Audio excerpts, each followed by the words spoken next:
brand, we've set out to create a lifestyle for those who understand that impeccable style and premium performance are a hole-in-one. Enjoy the walk-in with a good half. You're listening to FM 105.7 and AM 1340, WKGN Knoxville, and W289CU Knoxville, Fan Run Radio. Fan Run Radio, where Big Orange Country comes to talk sports. Start your morning off with your daily dose of talk sports with John Reed and Cody McClure from 8 to 11. And it's Tony Basilio from 11 to 1. The Playbook with William Pattison from 1 to 3. And The Drive from 3 to 6. It's 10 hours of hard-hitting local sports radio every day, right here on the flagship station for Tennessee fans. This is Fan Run Radio, Knoxville.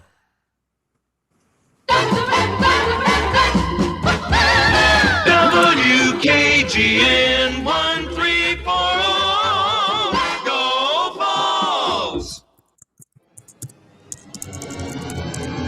You're tuned in to East Tennessee's premier sports radio call-in show. This is The Drive.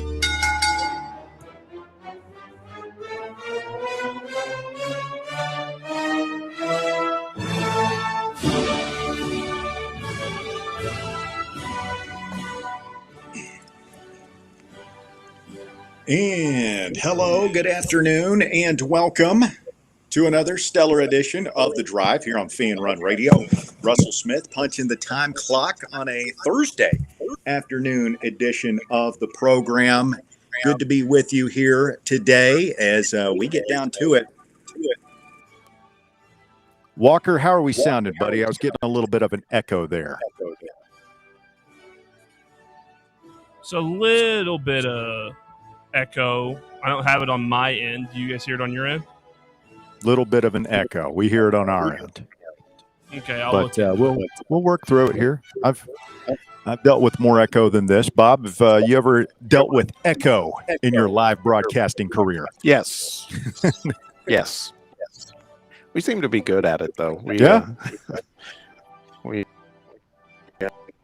But we will persevere. Absolutely. We are live this afternoon at one of our favorite locations, Citizens National Bank in Sevierville. Citizens National Bank World Headquarters, where we broadcast from this afternoon, ladies and gentlemen. I always love the drive out here. You see those mountains. You come down the Winfield Dunn Parkway, and you see, I don't even know what is the Smoky Mountains. I don't know what specific mountain it is, but it's just majestic as you drive in, and you're like, oh, yeah. Yeah, no, very, very pretty. You can only take in so much of it because it is booming out here, man. There's, so much activity, which means so many cars, so many people. But I always love coming out this way. Always a blast. Yeah, we're at their main office headquarters. Of course, Citizens National Bank has 21 branches now, serving locations throughout Sevier, Knox, Jefferson, Hamblin, and even McMinn County. They are everywhere. And their in-store branches open weekdays till 7 p.m., Saturdays till 2 p.m. You can find your branch near you at cnbtn.com. Citizens National Bank, where they live the good life. We'll tell you more about that. They're going to have for us here. They've got the bar getting set up. Bob, Jody was showing us their main cocktail. Yes. Over there. Will you, I believe it's a Paloma. Oh. Will you? I didn't see that. One of those with me? Absolutely. Absolutely. What is a Paloma? If I recall correctly, it's got grapefruit, vodka, I think, either way. But either is good. I'll definitely partake once we get clear of the show because we're responsible guys, Russ. Yes. I like 4:30 or so. Check out the Paloma, see how it goes. You can check us out, see how we're doing this afternoon. 865-966-3435 is your phone number to get on the show. 966-3435 if you want to join in on the festivities this afternoon. As I look for my notes here, we got too many things, Bob. Too many things, Yeah, and we're getting reports. It is not our imagination We're getting the echo and whatnot. So hearing it from some of the listeners on the live chat. So we will continue to work through that. Check the video, what you guys are sending us audio wise, Walker, and maybe that's causing stuff to recycle, as they say, audio wise. But we are live this afternoon. Citizens National Bank, 9 days until week 0. So the season kicks off a week from Saturday. North Carolina and TCU over there in Ireland. Very exciting. But I'll tell you what I'm excited about in the short term, the right here and now, Bob. High school football action tonight in East Tennessee, in the mid-state. You've got Anderson County and Powell going at it on Packer Vision tonight. That won't be heated at all. No. Cookie Man was telling me last year, I think it was Powell and Anderson County, they got in a Donnybrook in the parking lot. The fans. Yeah. I believe it. Hey, now they're saying the echo is cleared up. This is my man Walker Smith back in the White Claw Hard Seltzer Studios making it happen. Video's still pretty rough, though. I'm looking at it here. Well, I mean, Bob, you can't have it all, man. Like, we're doing a radio show. What do they want to look at it? What do they want from us? That's true. I mean, it's not like I'm pretty handsome, but the two of us is not like we're bronzed Adonises here. No, we're uniform coordinated, though. We are. Got the shirt rocking. Mm-hmm. Couple of professionals. Always got to go out and rep the brand when you're out in the public. Yes. Yeah, you never know. I mean, here at Citizens National Bank, they're going to have some high rollers out here for their shrimp boil coming up here later this afternoon. And you never know. We might run into some titans of industry, the next big fan-run broadcast sponsor. You never know. I mean, we want to be looking good. You can't show up here in tattered rags looking like Bear. That's true. Shots fired. That's true. Shots fired.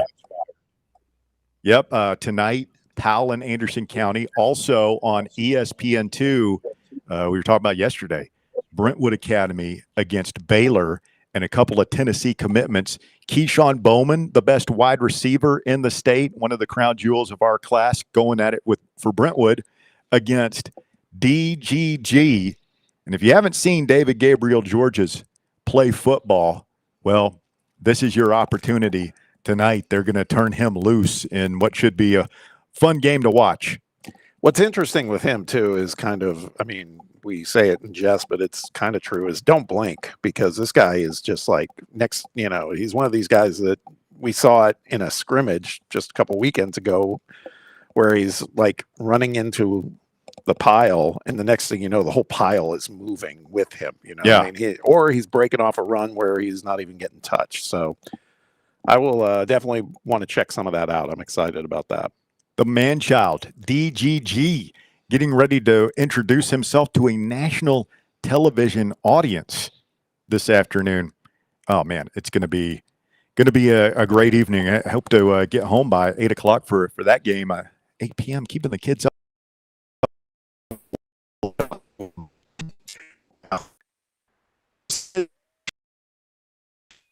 Football, quote unquote big boy league, make them show up for class Friday after a game.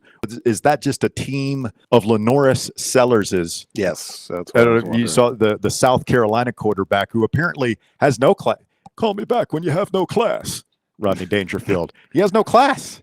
Like not class, in the theoretical sense. He literally has no classes to attend.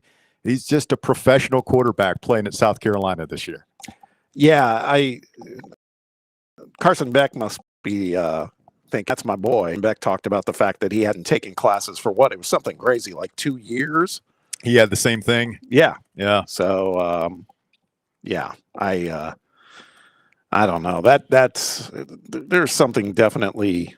We keep talking, and each day there's a different story where we talk about how college sports are kind of broken. But man, I would have loved that. I would have loved getting a degree and just saying, I'm not going to class my senior year. That's fine. I mean, it's crazy. My daughter just graduated high school and she went to school. I've got a friend of the show, sponsor's son who's going to be doing some work with us. He's a senior in high school here locally, wants to learn the behind the scenes of the broadcast business. I said, send him over. We'll let Walker teach him, keep him away from Bear. And he's a senior at a local high school, Knox County Schools, all online. Go at your own pace.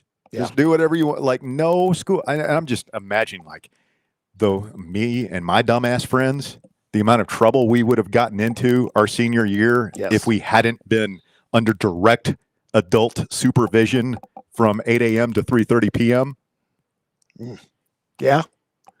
But they let these kids run wild. It's true. Let them run wild.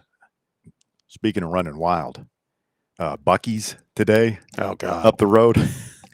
Yeah, you're brave, man. You told me you were stopping there. I was like, Well, I thought that, it's usually pretty crowded in there. I mean, it was hard to get in that place. I have some version of it's like PTSD every time I get out of Buc-ee's. I mean, just you really have to have your head on a swivel when you're place, man. Yeah, because there's so many people and they're all moving fast and they all have agendas. And then you hear the fresh brisket on the board. That you hear that just getting screamed in your ear. I mean, it's a lot. It's a lot. It's impressive though. A collage of sound and activity it was, but had the pulled pork chips. Nice. Little Diet Dr. Pepper to wash it all down, and here I am, ready to roll. On our ride back from Florida a couple weeks back at a Buc-ee's in North Florida, I guess, and I got the cheesesteak burrito. Okay. And I got to tell you, man, they make a good burrito. That was strong. It was strong. They make, I love their breakfast. Like when we go to a Titans game, we'll always stop at the one in Crossville, and I won't eat so that I can get my breakfast there at the fluffy eggs of their egg breakfast burritos. That sounds good. I mean, the fluffy scrambled eggs is just great. I've got to get this power bar for my laptop fixed, Bob. I'm always, if you see me on the live stream and you're like, why is Russell fiddling? What is he messing with? Why is he disappearing underneath the table? It's not weird here. I just have the world's most persnickety laptop adapter, power supply. And I've had it for like 5 years and it's always sucked. Yeah. It has to be positioned just so.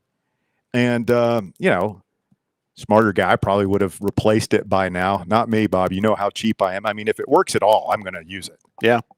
So this is just what I do whenever we're on remotes. It's like, what is he doing down there? He's fiddling with the power supply, trying to make sure, because if it doesn't, if it goes dead and this laptop goes dead and it is 10 years old, it will go dead. It's at 77%, but it drains quickly. Yeah. Yeah. And if it goes to zero, show's over.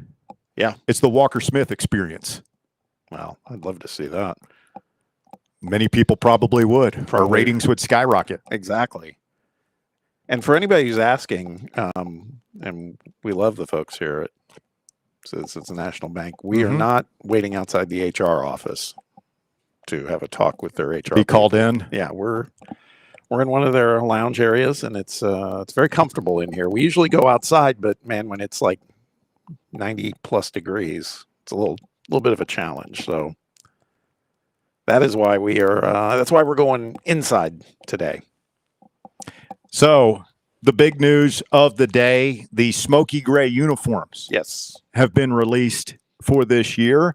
And I guess the thing that jumps out, for the first time since, was it 1965, 1962?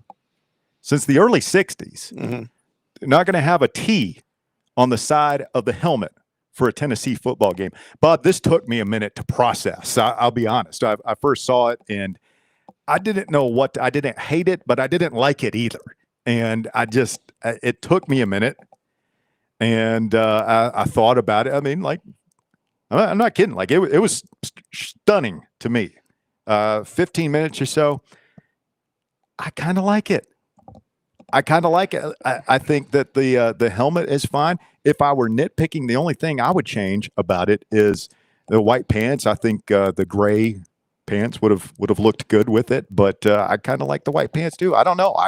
I dig it. I know if Bear were here, he would be all about you got the old school Adidas logo. They call it the trefoil, whatever. Yes. It's got that on it. I kind of dig it. Of course, I'm having trouble calling it up here, but no, man, I told you this morning on the thread, my initial reaction is I am not a big faux leather helmet guy. I understand the tradition behind it, etc. That part I don't love, but the uniform itself, I really have no problem with. I know a lot of people are like, God, I wish we had gray pants. I actually like the white pants. And I think what I would have liked to have seen on the helmet maybe is abandon the faux leather helmet and do a gray helmet and maybe keep it consistent with the logo that's on the pants, the interlocking UT. That would have been pretty sweet. If they'd done what now? On the helmet, instead of doing this faux leather throwback look, just do the smoky gray helmet with an orange interlocking UT, like what's on the pants, basically. The original, the original thing. So that's it for me, though. I talked to some other friends who were doing the whole, the sleeves or the sleeves have the blueprint and everything. It's like that stuff's not going to be seen, man. It's really, really subtle, and I just don't sweat that stuff. I didn't like it when I first saw it. The details on the sleeves, and somebody leaked it out last week. Mm-hmm. I can't remember who it was, but most people said at the time, no, that's not legit. That's a Photoshop, a AI, whatever. And it turns out it was correct, but I'll be interested to see. We'll put the poll in the field, see what the people think about it this afternoon.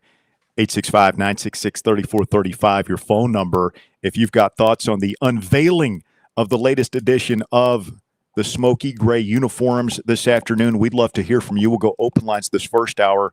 Jake Crane going to stop by later on the show from Crane and Cone of On 3 Sports. We'll get his thoughts on everything. And, Crane, an Auburn guy, we were wearing those against Auburn. Yes. Which I think is interesting. Hopefully that game goes well.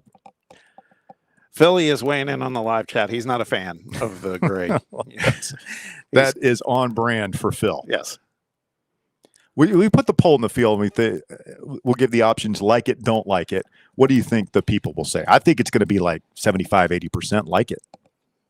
The feedback I've seen has been predominantly positive. Yes. And that's where I'm at. Like I said, the helmet's not quite my thing, but everything else, I'm good with it. I like it. And Phil just chimed in, white pants suck. What's that? I think it looks good, man. I've talked about this before. When they used to do the orange and white game, this is back in the Nico era, they put the quarterback white pants.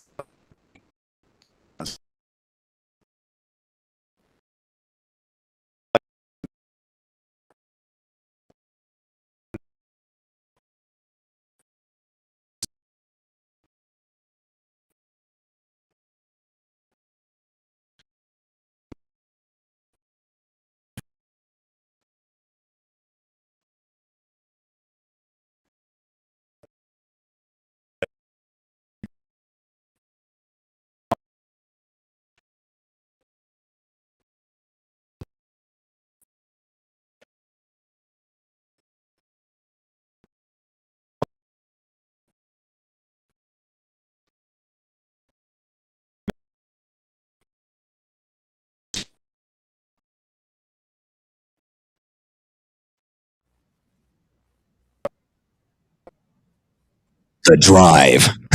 Big Orange Country's home for sports. This is Fan Run Radio. Citizens National Bank. You want a bank that lets you bank when and where you want to. Your local branch, the grocery store, your computer, your phone, it's up to you. You want people who care about taking care of you and your money too. Citizens National Bank. Banking never felt so good. One homestand remaining to see your Knoxville Smokies in action. That's it. The first week of September, your Smokies are home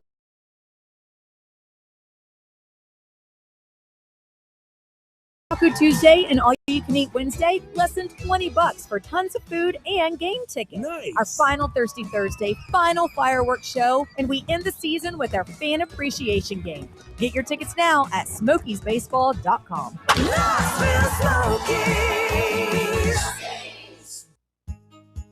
Is your crawl space damp, musty, or showing signs of mold? Call S&D Crawl Space and Insulation. From crawl space encapsulation and mold remediation to waterproofing, insulation, and dehumidifiers, S&D helps protect your home from moisture and poor air quality. Serving Knoxville and surrounding areas, call 865-602-0590. That's 865-602-0590. S&D Crawl Space and Insulation, protecting your home from the ground up. A brand built in Tennessee and born from the love of the game, Inward Half revolutionizes golfing comfort. Crafted by a former pro and dedicated enthusiast just like you, our luxury performance wear guarantees you stay cool and comfortable through every swing and every day. We're not just a brand. We've set out to create a lifestyle for those who understand that impeccable style and premium performance are a hole-in-one. Enjoy the walk-in with Inward Half. Is your yard starting to look more wild than welcoming? Yeah, don't let your landscape be that house on the block.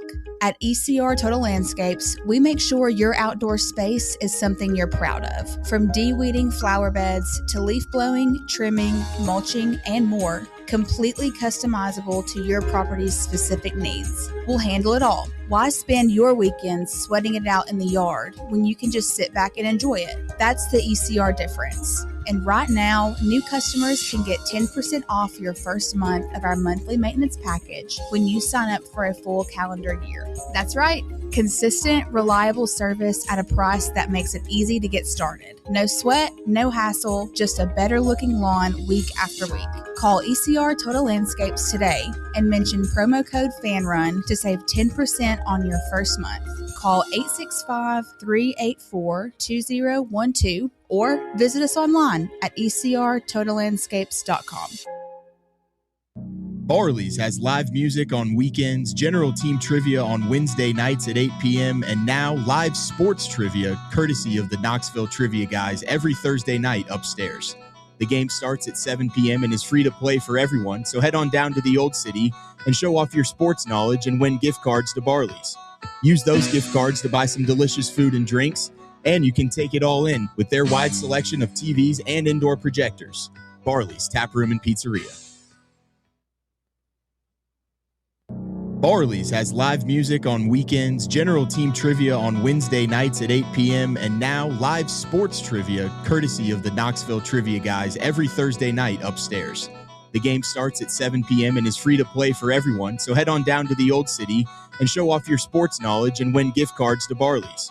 Use those gift cards to buy some delicious food and drinks, and you can take it all in with their wide selection of TVs and indoor projectors. Barley's Tap Room and Pizzeria. We really need to get some branded stuff. Shirts, hats, promo items, something professional. I mean, we could just find a website and order a bunch of it ourselves. You could, but you're taking a big risk. You don't know the quality, the fit, the timeline. It's a roll of the dice. Yeah, I guess, but isn't that how everyone does it now? Not the ones who actually care about how their brand looks. Look, if we're putting our name on it, it needs to be done right. We need SM Athletics. SM Athletics? Yeah, they specialize in working with businesses like ours. Apparel, hats, promo gear, but real, customized stuff. They actually care if it turns out right. Probably a lot better than getting stuck with 100 t-shirts with crooked logos. Exactly. Plus, they'll walk you through everything. Sizing, colors, material, so it matches the image we're trying to build. Makes sense. What's the name again? SM Athletics. Trust me, if you want to look like a real company, not a flea market stand, this is the move. If you're serious about your brand, work with people who are serious about getting it right. SM Athletics. September 10th isn't just a sale, it's an experience. Join us as Liquor Vault celebrates its first anniversary with the biggest savings event of the year. Experience rare bourbon drops, surprising barrel releases, and complimentary tastings all day. For the wine enthusiasts, you can check out Jason Drotar's Wine Passport Experience. Cigars, they've got them too. Enjoy hourly giveaways, exclusive one-day only anniversary pricing, and surprises throughout the day. Find a Vault Golden ticket and receive exclusive access to Liquor Vault's highly anticipated end-of-year rare bourbon allocation. People will be talking about this event for months. The only question is, will you be there? The Vault Experience, September 10th, only at Liquor Vault's anniversary party. Located at 2901 Tazewell Pike. Check out their specials and sign up to get discounts at liquorvault.com.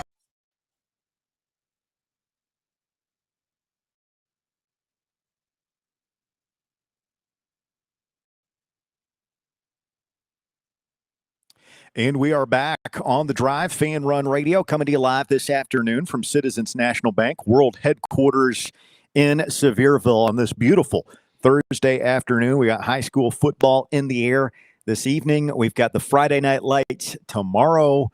I believe there's even some games on Saturday. I think Farragut is playing Science Hill at Carson Newman Stadium or something like that. I haven't seen that. Wow. Maybe Dobbins Bennett. I get those schools confused sometimes. But, yeah, you got a full weekend of high school football. And then, of course, week 0 is next week. And I was looking up the early line. What do you think the point spread is for TCU North Carolina next week in Dublin?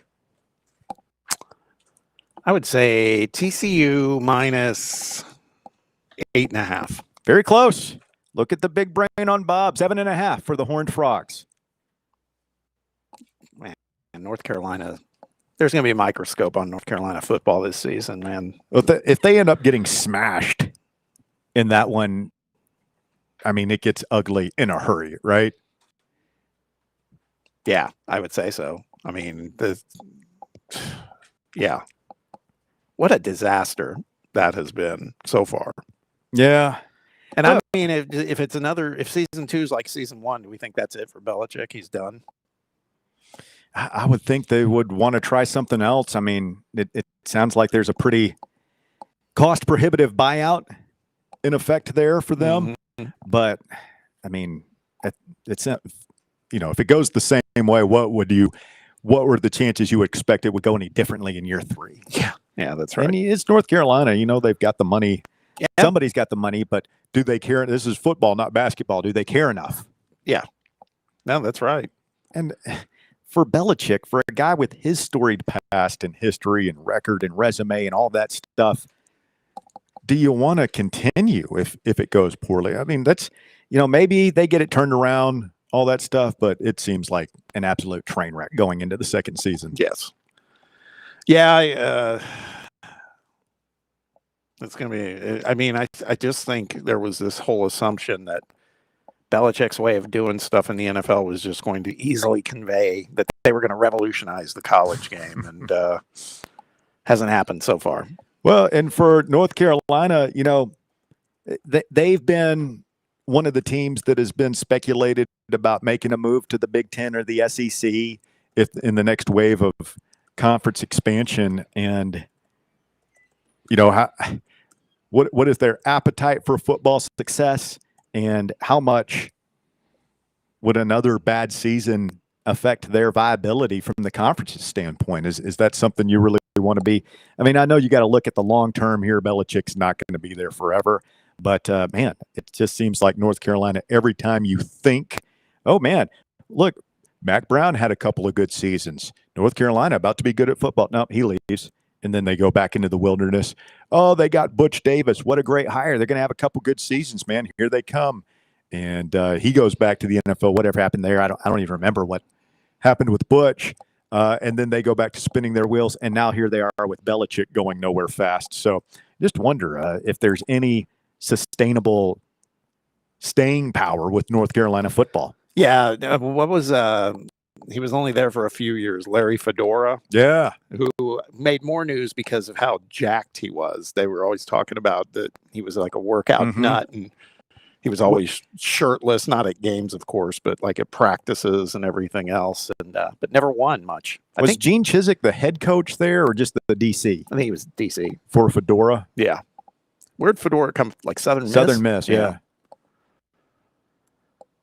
I've always thought North Carolina would be like a could be a really good football job. Yeah, man. I mean, it's just you got to have the right fit.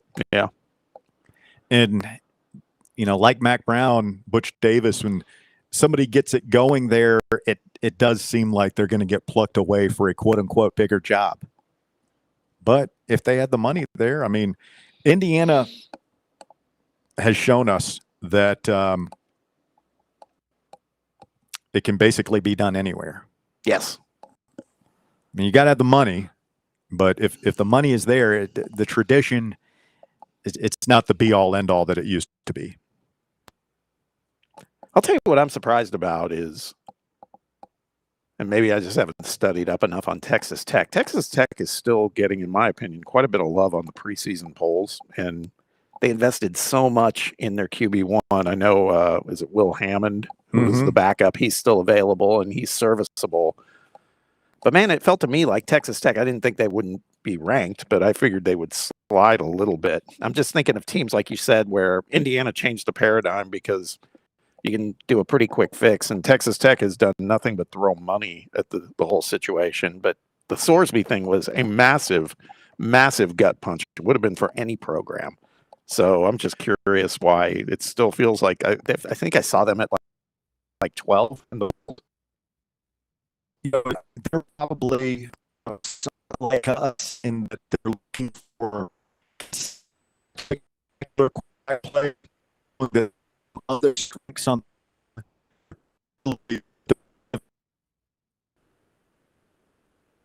my team who we wanted desperately, and he visited there. They threw a pile of money at him, and he's like, "Yeah, I'm going here." And there were a couple of other guys. I think it was Adam Trick, one, the kid from Utah, and or maybe he's from Michigan even, and that could be an interesting defensive front that they have going there, where if they just get enough quarterback play, solid quarterback play, don't turn the ball over, that type of thing, that they could have a nice season, because they've obviously spent the money on the rest of the roster. Getting mixed reviews on the audio. First, we were hearing it sounded much better. Now somebody says Russ is beatboxing. Well, we'll do the best we can with it here. That's all we can do. We'll do our show, and if it works, it works. Yes. If not, we'll see you tomorrow. Music City Sam says Texas Tech has little competition in the Big 12. They could probably still cruise to 10 or 11 wins. That's why. And that's, I mean, it is fair to say the Big 12 is not the SEC or the Big 10, clearly. So, I mean, I guess, but to your point too, maybe if they feel like they can get serviceable quarterback play, they've got enough assets everywhere else on the field that they can still win.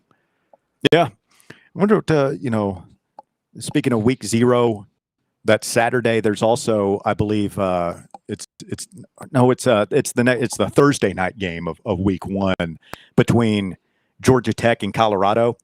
And by the way, have you seen what happened with Dion? Yes. Trying to serve him a subpoena, as a sports broadcaster in town once said.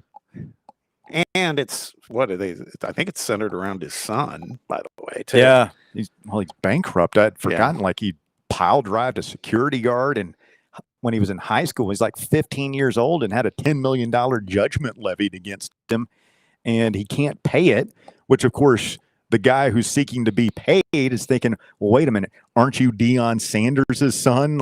Yes. I can get something here. We're not trying to squeeze blood from a turnip. But anyway,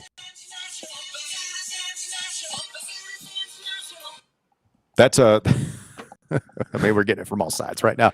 But that's another potential. Well, it's going to be a fun game to watch, and obviously, we get a scout of Georgia Tech who has an extra 2 days to prepare for us in game 2. But a couple of interesting games coming up here, not only week 0, but that Thursday night before we kick off the season full on. Did you happen to hear, speaking of Georgia Tech, did you happen to hear anything from Chris Winke's media availability recently? He's at Georgia Tech, and they were talking about Alberto Mendoza, him learning the offense, and said something to the effect, not a direct quote, but I'm paraphrasing, and this was the message. He was like, yeah, for the opponents, good luck figuring that out, because that's a work in progress for us. But this guy's a quick study, and I don't know, it felt a little bulletin boardy to me. He was just kind of like, yeah, we're still figuring it out, but that's a problem for the defenses too. So you took that as they're not exactly comfortable with where they're at quarterback wise? No, what I'm saying is they're owning that, because you do. I mean, you had a King there for a couple of years, but the way I think he was positioning it was, it'll work for us, but that means you can prepare for us. That's what I'm sure about.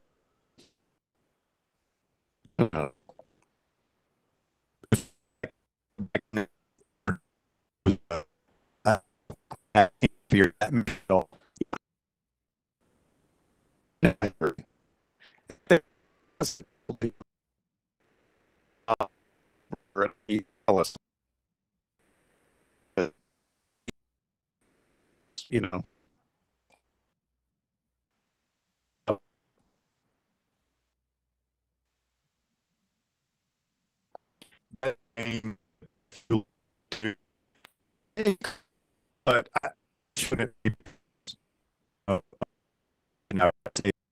If we lose that, it's probably more likely. Yeah. What help is we're out right now. To get your spot with our internet. Listening to the radio, do fearful and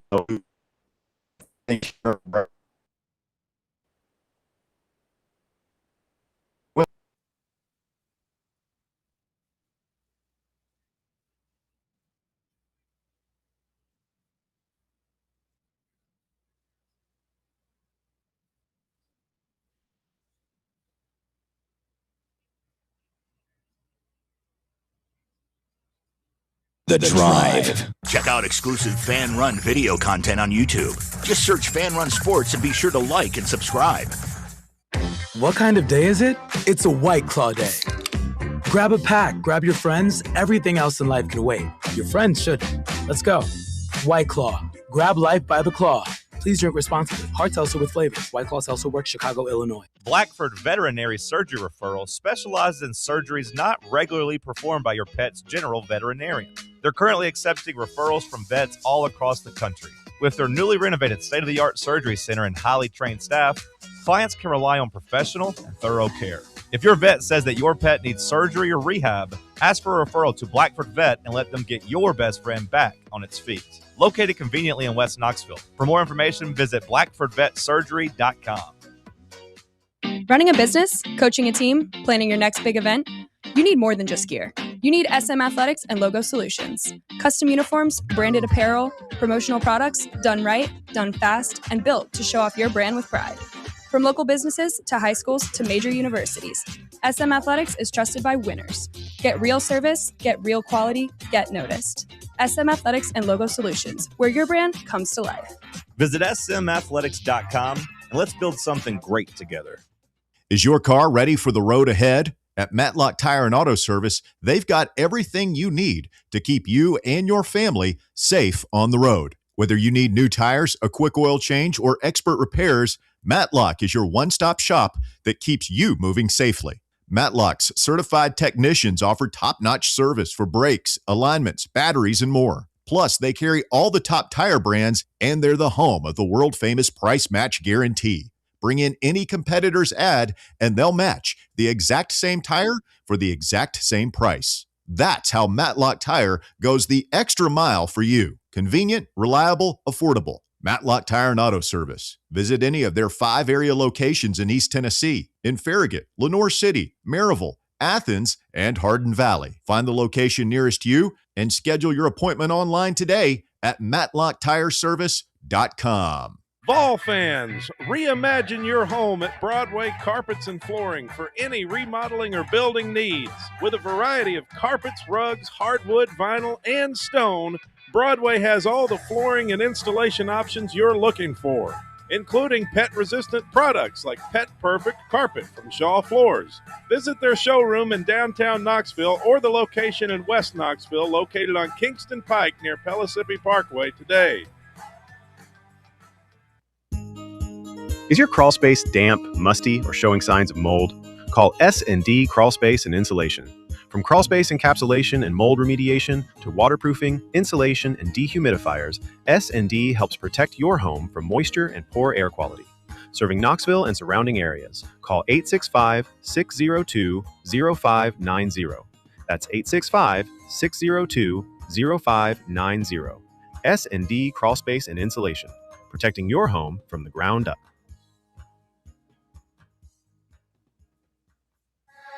Hi, I'm Dr. Jacob Wolko. Here at Knoxville Smiles, every smile is unique and every smile has a story. We would love to get to know you and help you smile brighter with confidence. If you've been looking for a dental home that treats you like more than just a set of teeth, we would love to welcome you to the family. Please give us a call at 865-539-1776 or visit us at knoxvillesmiles.com. Smile brighter with Knoxville Smiles. Welcome to Axle Logistics, where excellence isn't just a goal, it's an energy. As a leading third-party logistics company, Axle is powered by an award-winning culture built on a work hard, play hard mentality. Here, the drive for success is contagious and hard work never goes unnoticed. Whether you're just starting out or looking to level up, Axle Logistics is the place to launch your career.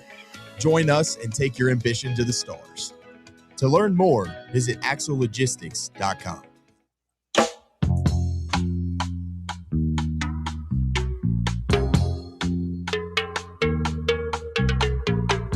All right, back here on the drive, Fan Run Radio, coming to you live from Citizens National Bank main office headquarters in Sevierville. I'm Russell Smith alongside Bob Baskerville. We got Walker Smith back in the White Claw Hard Seltzer Studios, making it happen for us here this afternoon. Any problems are all his fault, of course. It is ironic. We were, Walker, I don't know if you heard, but we were giving you a little bit of grief yesterday on the show. Yeah, actually, maybe that's what we get. This might be retaliation move by Walker. I was just going to say radio karma, but yeah, maybe he's doing it on purpose. No, I would never do anything to sabotage you guys. Nothing at all. Can you guys hear me well now? Yes, we can. Sound good. Okay, good.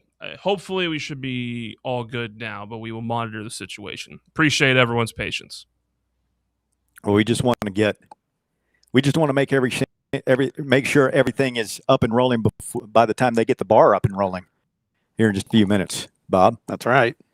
We are at Citizens National Bank. They're having a shrimp boil out here, which is good because I didn't get to take my usual Smith family beach trip this summer, and that's where I do the majority of my shrimp eating each year. So we'll get to it here this afternoon. We got some beverages, friends. Really appreciate CNB, man. I was thinking on my way up here, I believe it's been about 10 years.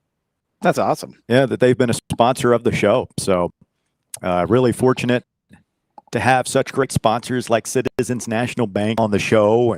And we're excited about it, man, with football season coming up and got a bunch of new sponsors that we're going to be onboarding here in the next 2 weeks or so. And certainly love to meet some new ones. If you want to put your name on the show and be a part of the Fan Run family, give me a call. I'm not too hard to find. You can DM me on the socials or just call into the show and ask Walker for my number. Actually, don't give any randos my number, Walker. You take their number. I'll call you. How's that?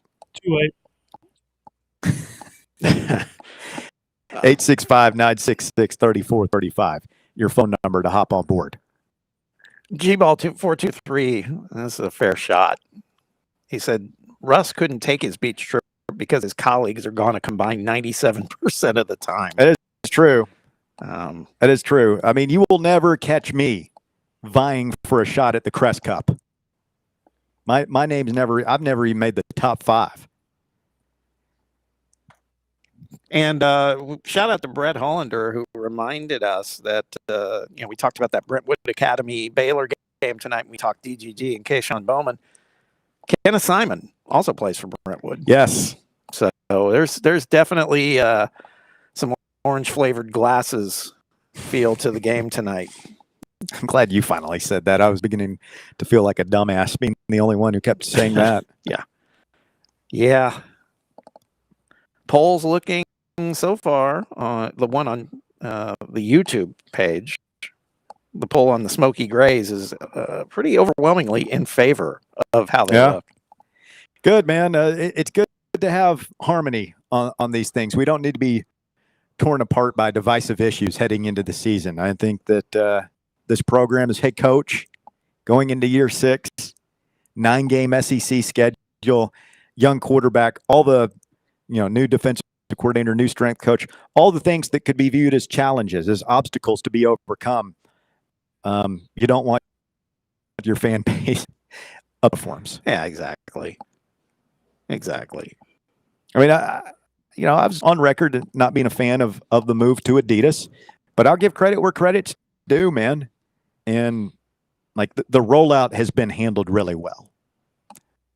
I'll tell you what, from a standpoint of that we are still technically in talking season. I mean, probably will be for about another week and a half. We get some little nibbles here and there, like the scrimmage and what we saw, because they kind of keep that under lock and key. But they've helped us this season in terms of the uniform rollouts, the way they've done it. They've sequenced it well, and I don't know. It's stuff for people. Sometimes it's divisive, sometimes it's not, but it's interesting to see.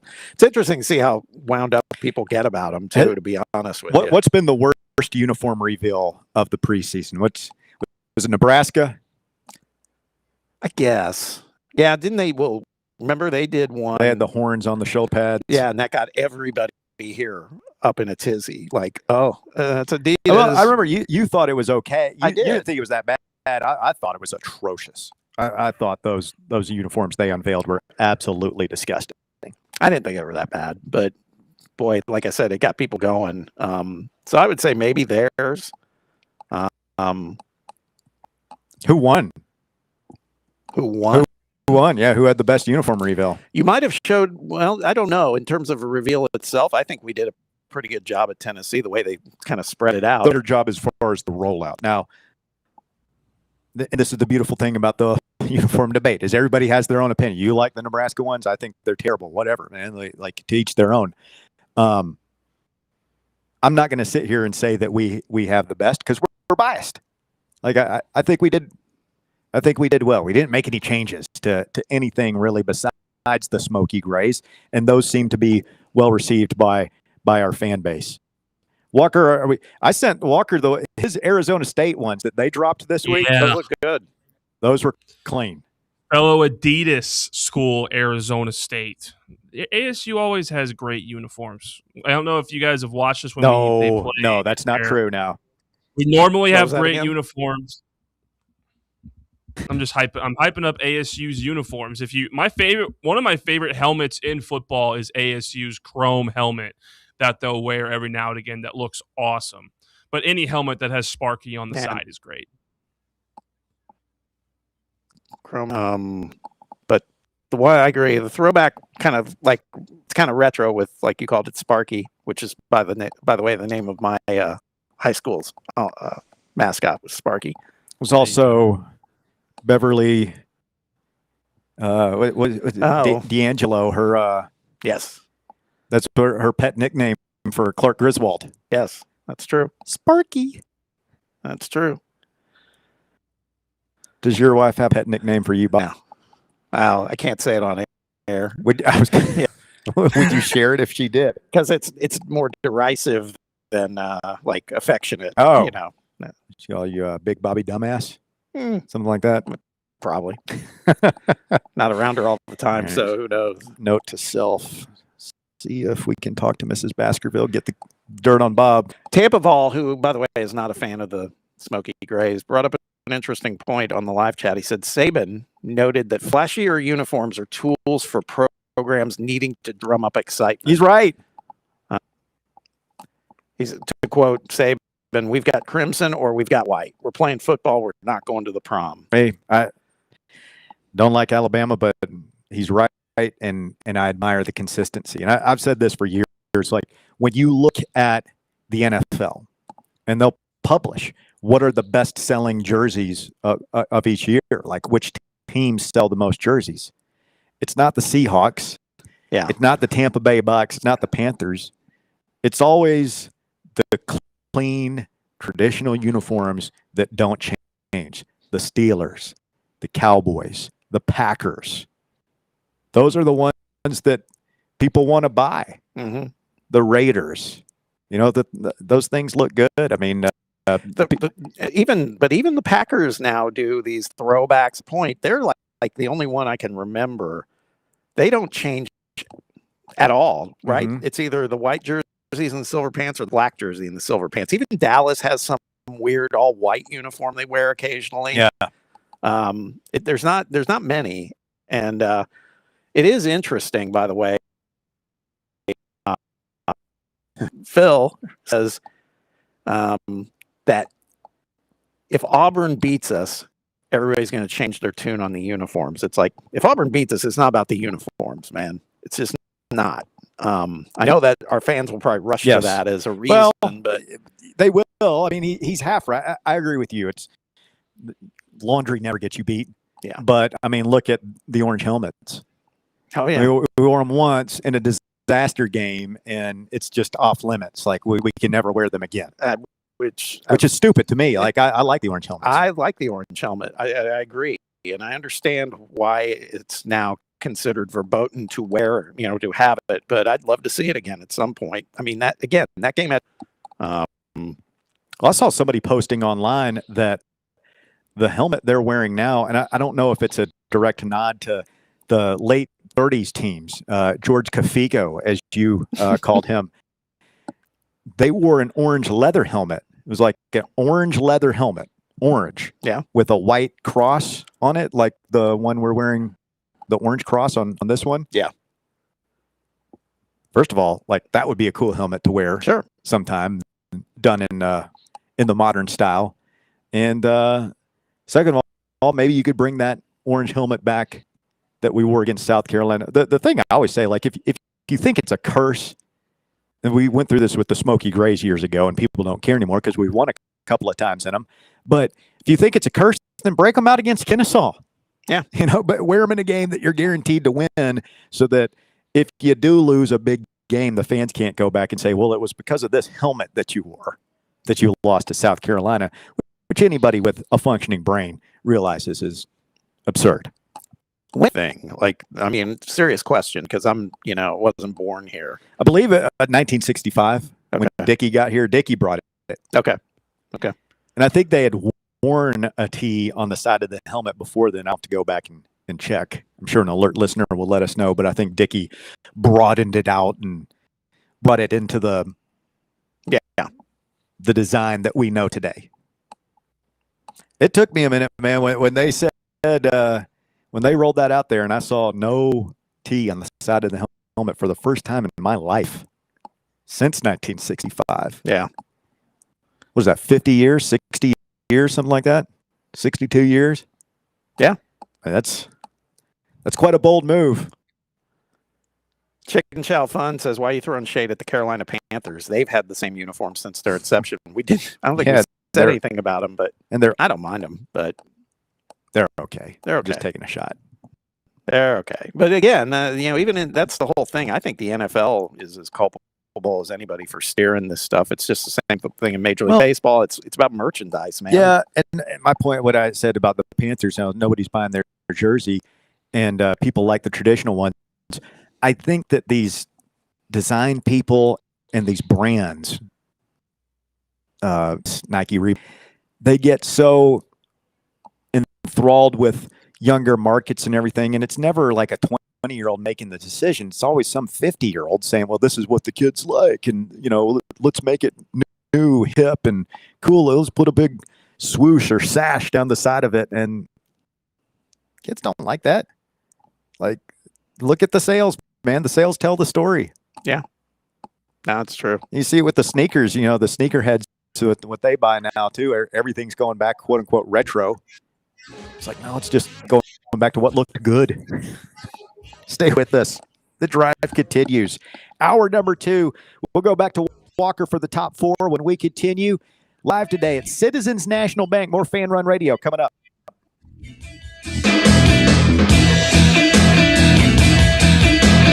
The Drive. Fan Run Radio, Big Orange Country's sports radio superstation. Start your day off with Talk Sports with John Reed. Weekdays from 8 to 11. Then it's Tony Basilio from 11 to 1. The Playbook from 1 to 3. The Drive from 3 to 6. And overtime from 6 to 8. 12 hours of hard-hitting local sports radio every day. Right here on the flagship station for Tennessee fans. Fan Run Radio. Knoxville. Citizens National Bank. Kick off this football season with a CNB Plus Perks checking account. Move downfield with free online and mobile banking. And cross the goal line with extended evening hours and Saturday banking. Banking at CNB has its perks. Find out more at cnbtn.com. Citizens National Bank. Banking never felt so good. Member FDIC. September 10th isn't just a sale, it's an experience. Join us as Liquor Vault celebrates its first anniversary with the biggest savings event of the year. Experience rare bourbon drops, surprising barrel releases, and complimentary tastings all day. For the wine enthusiasts, you can check out Jason Drotar's Wine Passport Experience. Cigars, they've got them too. Enjoy hourly giveaways, exclusive one-day-only anniversary pricing, and surprises throughout the day. Find a Vault Golden ticket and receive exclusive access to Liquor Vault's highly anticipated end-of-year rare bourbon allocation. People will be talking about this event for months. The only question is, will you be there? The Vault Experience, September 10th, only at Liquor Vault's anniversary party. Located at 2901 Tazewell Pike. Check out their specials and sign up to get discounts at liquorvault.com. Hey, Vols fans, Cody Brown here. I grew up right here in Tennessee and know what it means when someone says, I've got your back. That's why you can trust Farm Bureau Insurance of Tennessee. Whether it's your home, your vehicle, your family's future, or the business you built from the ground up, we will show up for all of your insurance needs. We are Tennesseans who understand what matters, which is doing right by you. Insurance is not all about just paperwork and policies, but it's about the people we insure every day. So if you want insurance that hits home, give me a call at 865-992-3871. Go Vols. The last class of the day for my student athletes isn't English, science, or math. It's school sports, where the number one priority is teaching, just like every other classroom. As their coach, I help them grow as leaders and become better people, preparing them for the game and, more importantly, for life. That's why the best wins are the lessons they learn, which will impact them long after their playing days are over. Encourage your student to participate in school sports. This message presented by the NFHS and the National Interscholastic Athletic Administrators Association. You're listening to FM 105.7 and AM 1340, WKGN Knoxville, and W289CU Knoxville, Fan Run Radio. Are you ready for the start of a new season? Maybe looking for your team to go on a tournament run? Get game day ready with Crumble. Head on over to your nearest location and pick up 12 pre-selected cookies plus exclusive toppers. When you're looking for dessert options, there's no question about who you should call on. Our listeners already know. Last year, the Dubai chocolate was a home run, along with the brownie batter. Oreo crumb was another crowd favorite. What new flavor will set the standard this season? If you're in the Knoxville area, there are 3 locations ready to serve you: Clinton Highway, Parkside Drive, and Maryville. Download the Crumble app to build your best lineup and vote on the best combos. You can even put your bid in to request a new flavor. Order in the app and slide on over to your nearest location. Tell them Fan Run sent you, and as always, it's for the fans, by the fans. Don't miss the cookies.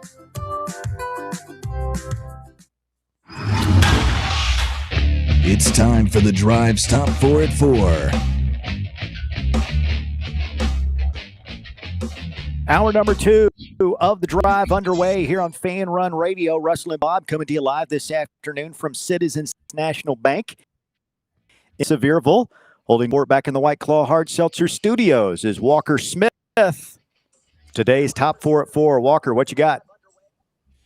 Thank you, Russ. At number 1, Tennessee football released its new Smokey Gray alternate uniform on Thursday, with the Neyland legacy set paying homage to legendary former head coach General Robert R. Neyland, 100 years after he was hired to lead the Vols. The most drastic change is the helmet, which is a dark gray with an orange stripe running both front to back and side to side, and a white star on the back above Neyland's signature on the rear bumper. Yeah, we didn't even talk about the star. I think it's fine. Is that just is it like a military thing? Yeah, for the general. Yes, that was it. Yeah. Okay. Yeah. It's supposed to kind of mirror stylize, like same version of like a leather helmet worn back in the 1930s. It's supposed to be kind of like a modern look of that. Is what it was. Think Neyland could have had any idea that we'd still be talking about him here in East Tennessee as a revered figure 60 plus years after his passing? Yeah, I don't know. That's a fair question. Was the stadium named after him while he was alive, or was it after he passed? I think it was after he passed, Walker. I think it was called Shields Watkins Field until I want to say 63 or something, and it might have been right after or right before he passed.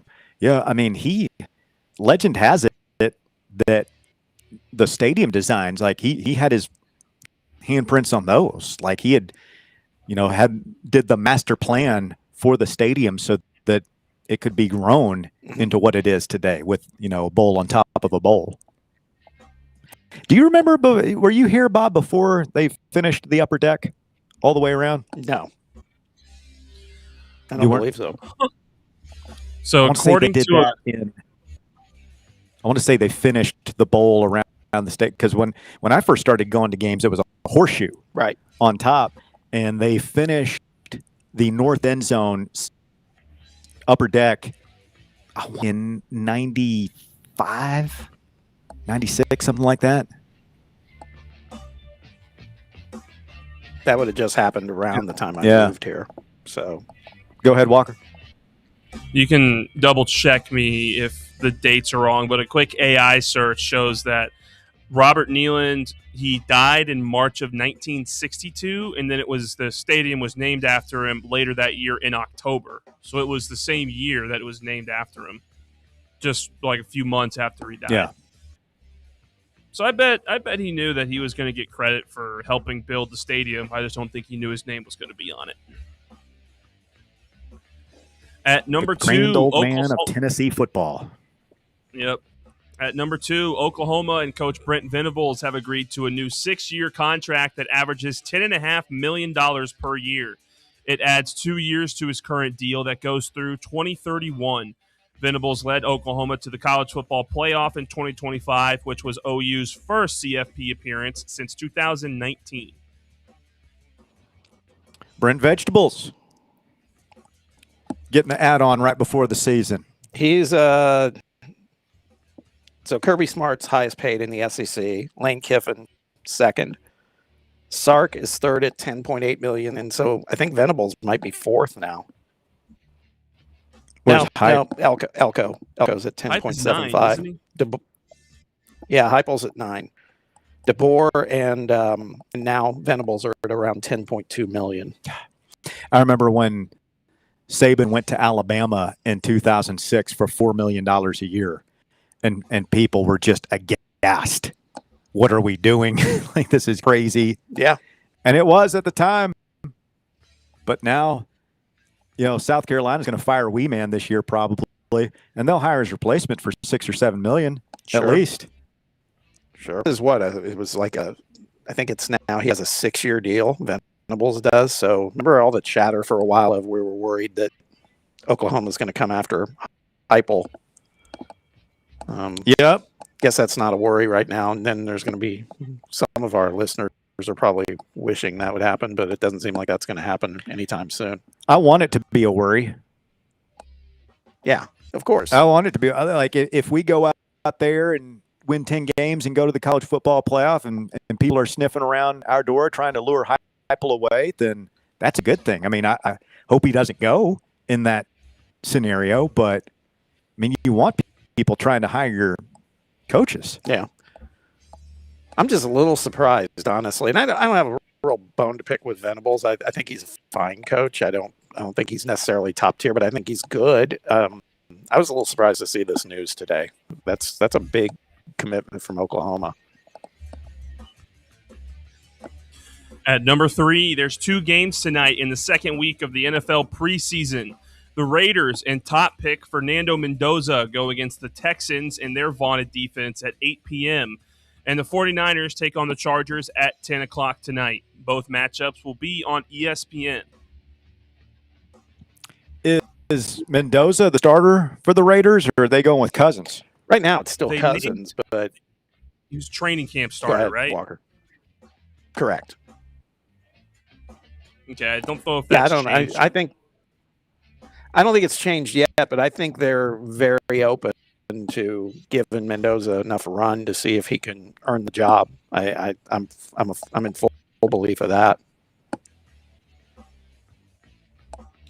Yeah, I think it's still a little bit of a competition. I think they're giving Mendoza a chance to win the job, but favoring Cousins because I think we've talked about it on the show before that, letting a quarterback sit for a year, it works a lot of the time. Sometimes it doesn't, but you give a guy a year to sit and learn in the NFL, and he could be really good. But Fernando Mendoza, it's not like he has to grow. He's already how tall is he? 6'5", 6'6", and he's built, huge dude.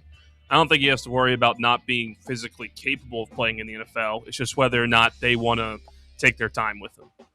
Yeah. And at number 4, free agent James Harden has agreed to a new 3-year, $97 million contract to return to the Cleveland Cavaliers with a player option for the 28-29 season.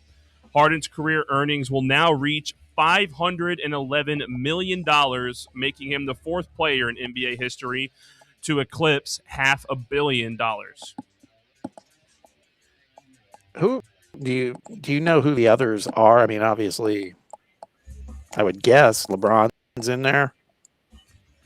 I think LeBron's in there. I think Steph is in there. Yeah, it's LeBron, Steph Curry, and Kevin Durant. LeBron has earned $580 million in the NBA, and I know Steph has at least 1 or 2 max deals that he's been on. So those are the 4 now. Those other 3 all have rings. Harden does not, and I think there's a reason there. I mean, I've just never been. I mean, the guy is a player, and I know I just think he's a me guy. He is definitely a me guy, in my opinion. Kind of. I wonder what it's still one of the biggest what ifs in the NBA in my lifetime of what happens if they don't get rid of him over in Oklahoma City and him, Kevin Durant, and Russell Westbrook play for a few more years after making the finals, because that team was good enough to win. They just didn't want to pay him. In hindsight, they also probably should have. And not for nothing, but with that kind of lineup, their 4th guy, Uncle Jeff Green, was good too. He was there. I think Serge Ibaka was there too in the prime of his career. Yeah, they split all those guys up. Yeah. Yeah, I mean, it took a long time, but look at them now. It worked. Yeah. Thank you, Walker.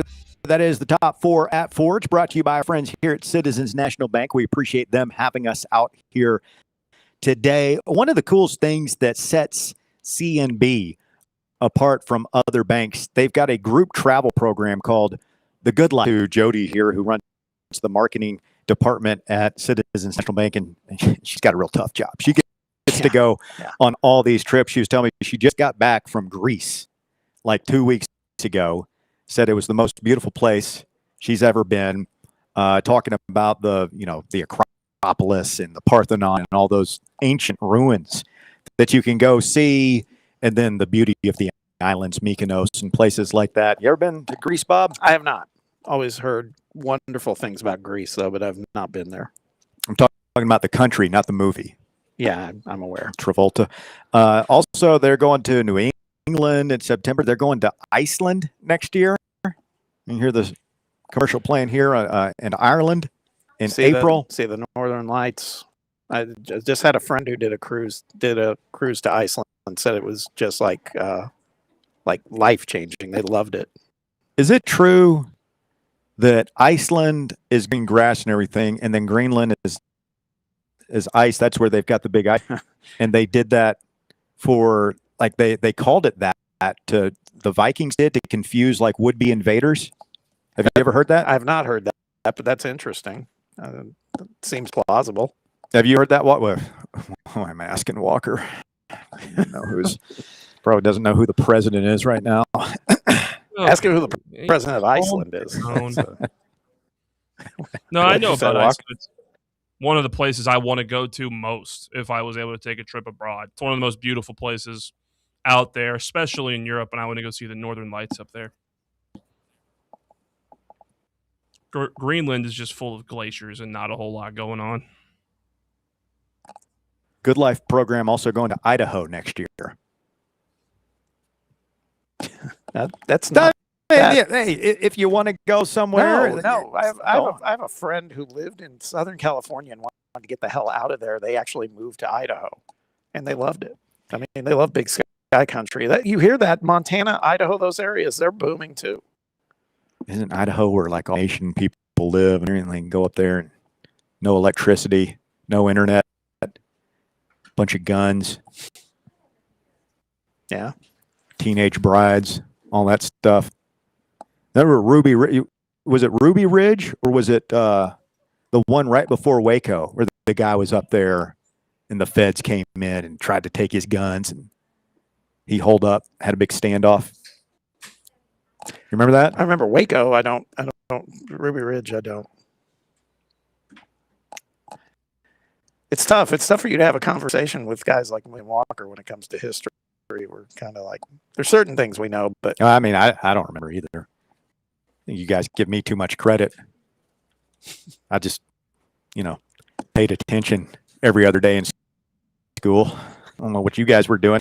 Anyway, what's funny is if Bear were here, he would know exactly who I'm talking about. He's sure, like, Ruby Ridge was 1992 in Idaho, and so-and-so was holed up in his mountainside shack. You're right. That's how he brings value to this show. He's got absolutely. He's a good fact checker. The stuff that you would think that Bear would know, like it's like, hey, who's our starting left guard? No idea. You could say, hey, do you think Jesse Perry is going to be our right guard or right tackle? That's one of the big storylines. Bear would be like, who? What? And then you ask him like some obscure fact about like the 1972 presidential election. He'd be like, oh yeah, Iowa went for Mondale or whatever. I remember I was as I used to do. Sometimes I'd be a guest on the show. I'd call do a segment with you guys, and somehow we got on the topic of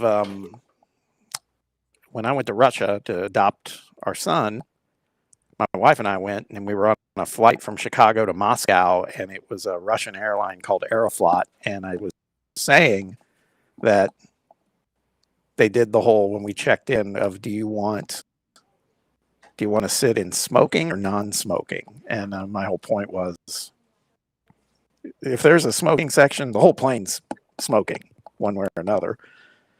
And Bear rattled off some. So there are people on there smoking, and he rattled off some like Soviet name of cigarette. And I was brand. I was relatively new to the joint, and I was just like, I have no idea, man. I don't know what you're even talking about.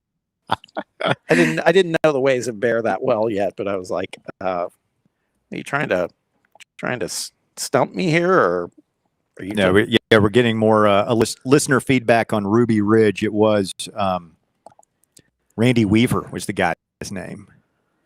He's like a white separatist up there, and like had the guns and everything. Lawman come to talk him down, get him to listen to reason.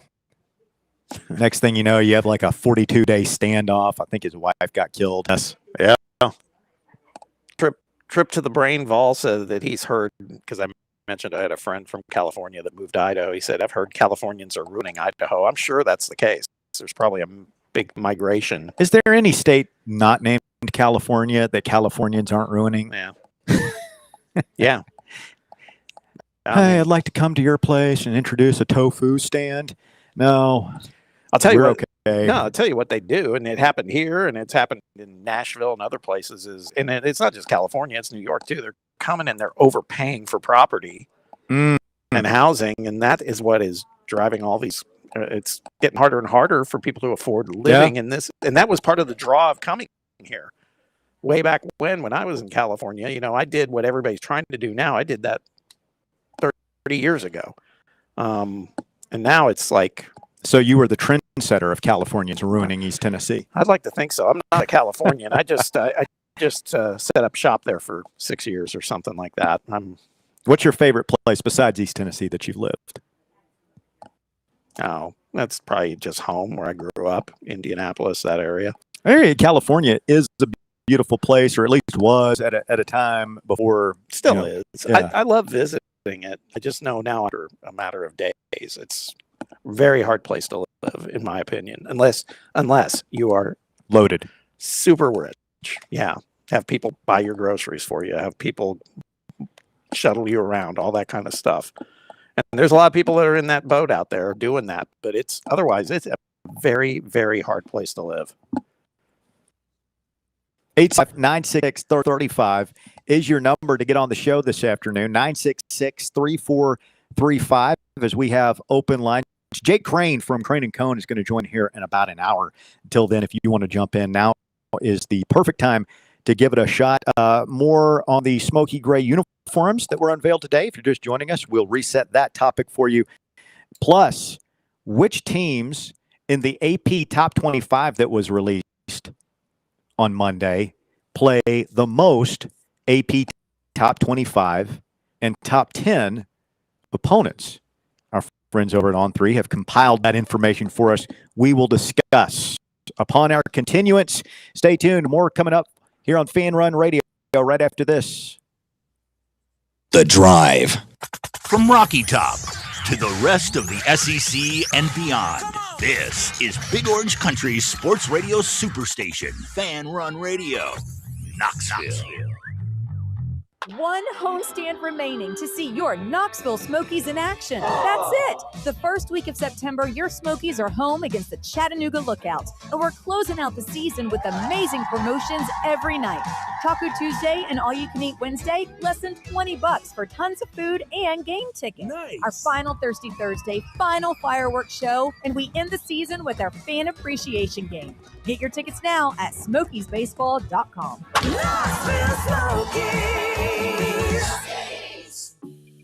Golf Envy Farragut is the premier indoor golf experience you've been looking for. And right now they are offering a limited number of founding memberships. Golfers can reserve their spot for just $150 before their September grand opening. Founding members receive 90 days of unlimited guest passes as well as an exclusive risk-free first month. That's right. Try out Golf Envy with no obligation. Give it 30 days, and if it's not the right fit for what you're looking for, your first month's dues will be refunded. Members will get access to their Golf Zone 2 Vision NX simulator technology, the most realistic simulator on the market, where they can play more than 300 courses and compete in leagues and tournaments with players all across the country. Golf, rain or shine, 24/7, 365.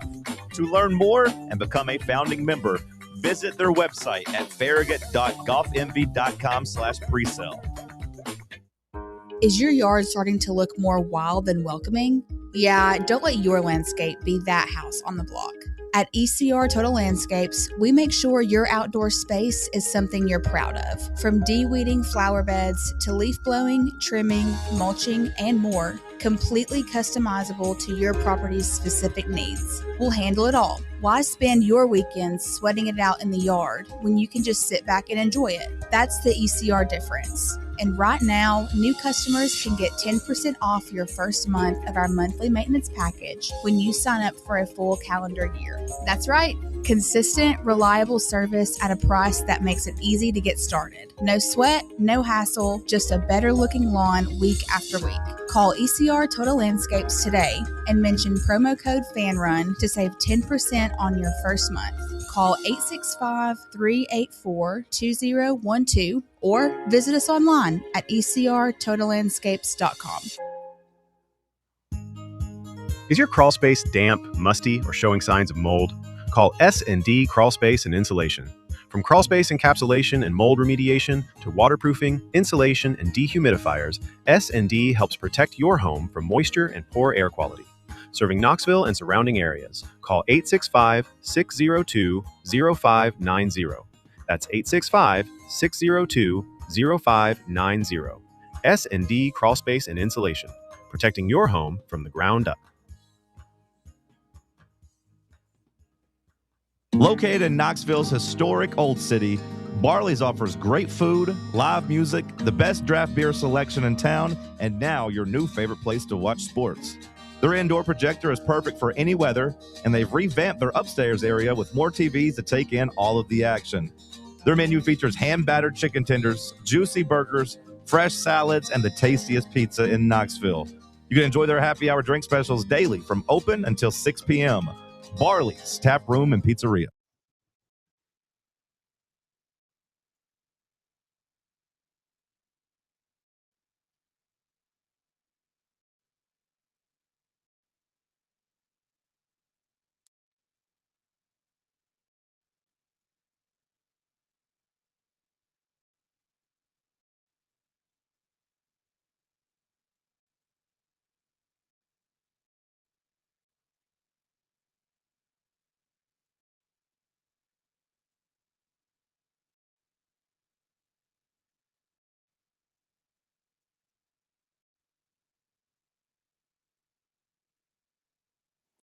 Fan Run Radio, the drive continues. Russell and Bob live today. Citizens National Bank World Headquarters in beautiful Sevierville. Was talking to some of the folks, the Smokies up here. Convenient. I can see that. Yeah.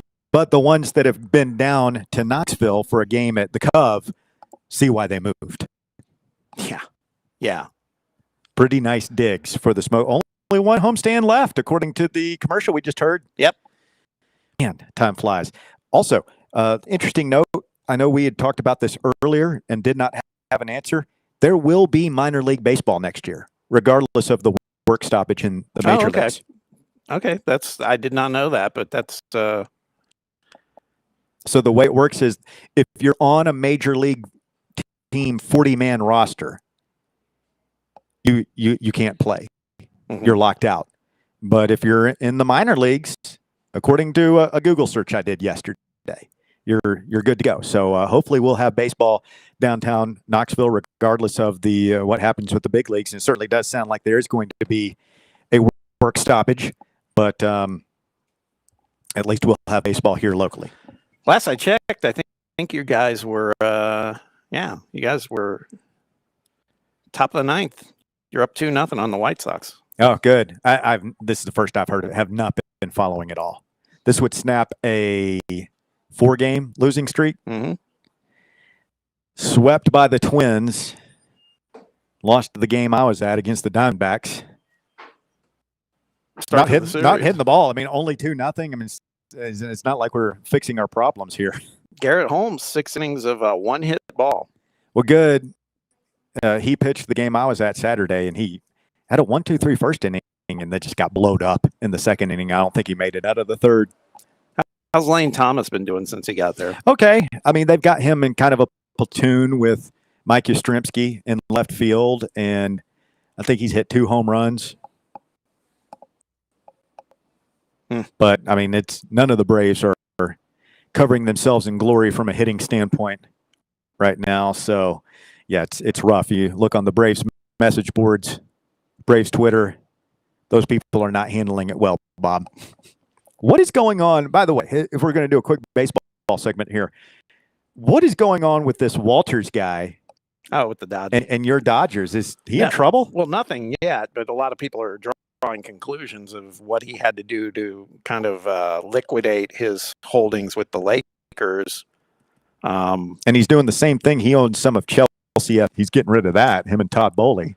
Yeah, he also owns the LA Sparks, the WNBA team, and he hasn't done anything with that yet. But then, just financial troubles. He's trying to I think shore so. up his cash value. Yeah, I think he's. What's crazy is he's been kind of viewed as some sort of guru in how to game the system, particularly in baseball. Right? We talk about it, and but it sounds like there's just been a lot of money moving and a lot of hocus pocus, fuzzy math. Well, I think there's just a lot more debt than people realized.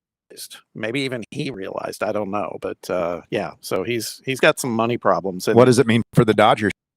Nothing yet, but it's going to be interesting because, for example, Shohei Ohtani had said that he would his status he wouldn't leave or somehow sold the team, but it does make you wonder what's going to happen because they got a lot of guys that were promised a lot of stuff. I've seen some funny memes online about Shohei when it's time to pay up in the 30s and 40s. Yeah, it could be. But yeah, I mean, there's a lot of people topic on their mind is what's in there. I'm sure a lot of people are hoping that the Dodgers are going to get some sort of comeuppance by way of this guy having to sell his stake or start cutting costs or whatever the case may be. Well, here comes the booze. That's a lot of booze. Yeah, they're going to have a lot of people over here. It's not just for one table. Yeah, they're going to have a shindig here later on this afternoon up here in Sevierville. So, the preseason AP Top 25 poll officially dropped on Monday afternoon, and now we can start drawing some conclusions about how difficult a road many of the teams in the hunt for this year's college football playoff out. There are 3 teams that face a whopping 7 opponents currently in the first AP Top 25. We are not one of these teams. Arkansas, who's had one of the toughest schedules in college football for, I feel like, the last 5 years, they're one of those teams. So, I mean, that's got to make it hard for Sam Pittman, Ryan Silverfield, whoever the coach is going to be at Arkansas. 7 top 25 opponents for Arkansas, Texas, and Kentucky. So the SEC had the most teams in. I mean, for all the talk about the SEC's demise, they have the most teams in the preseason top 25. I know it's preseason. We'll see how things happen when the actual games are played. But everybody, well, a lot of people are high on. Yeah, in Texas, I feel like this is a bit of course correction for them. Their first 2 years in the SEC, they had a favorable schedule, right? I mean, that's helped them along. If they get deep into the college football playoffs, if they make the college football playoffs, they're going to have to earn it, man. They've got a tough schedule this year for sure. They've also broken it down, our friends over at On3 Sports, the number of top 10 opponents each team will face. And Dorkwitz, Rugrat over there at Missouri, stands alone at the top of that category. The Tigers face 5 preseason top 10 opponents, almost half their schedule.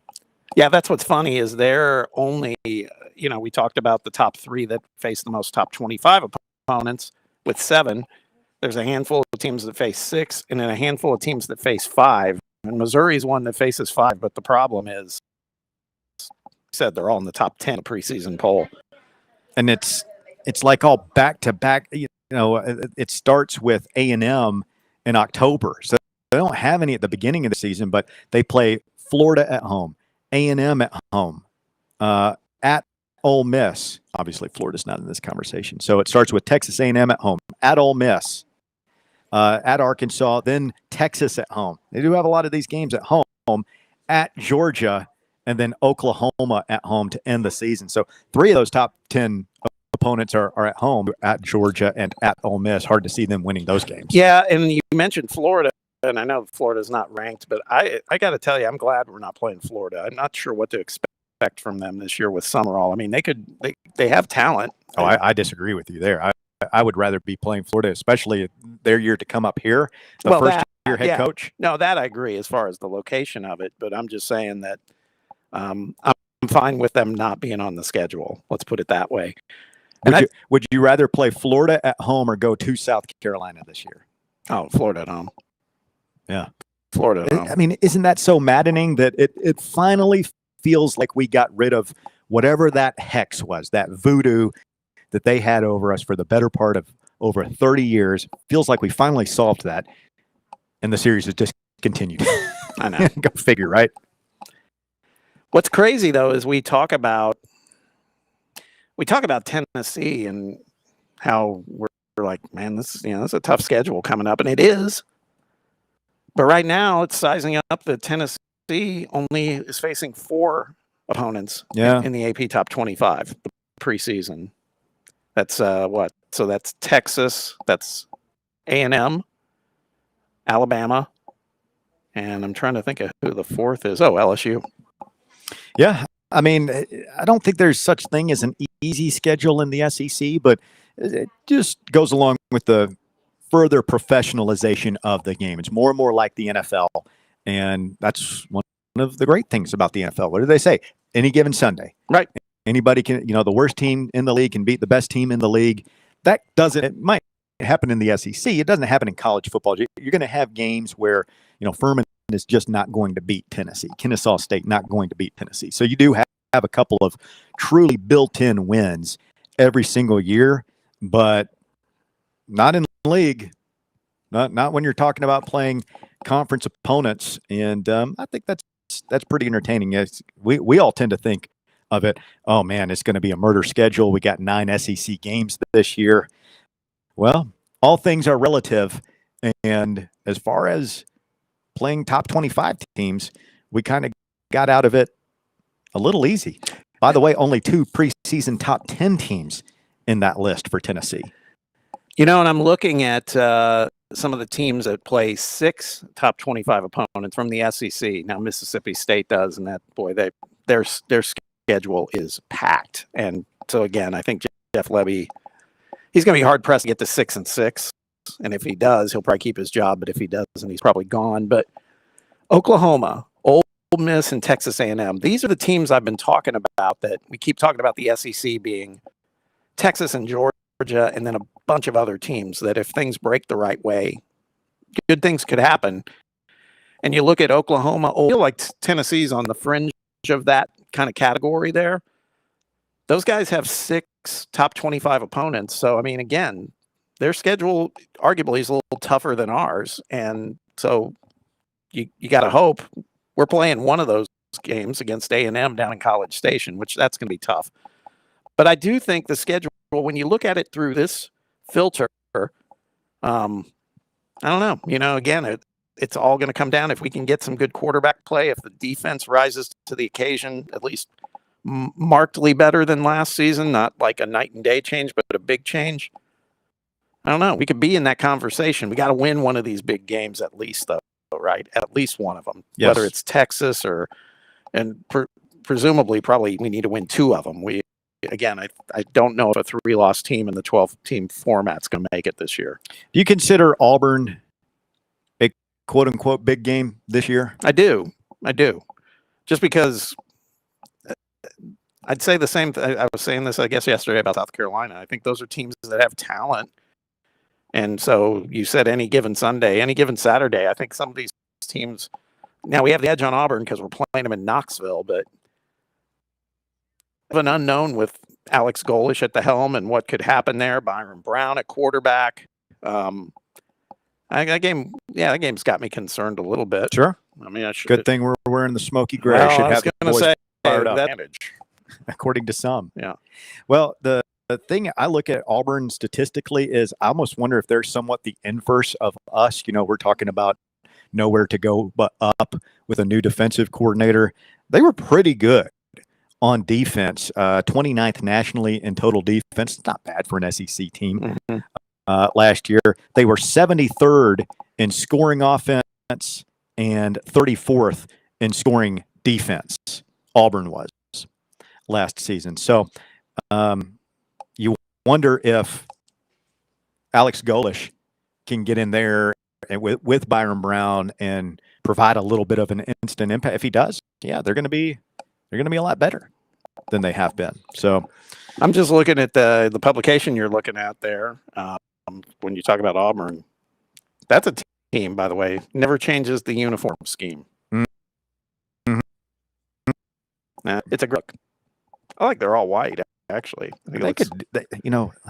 Honestly, they could do some things if, just keep the same scheme and everything, but just, blue pants, orange jersey, things like that.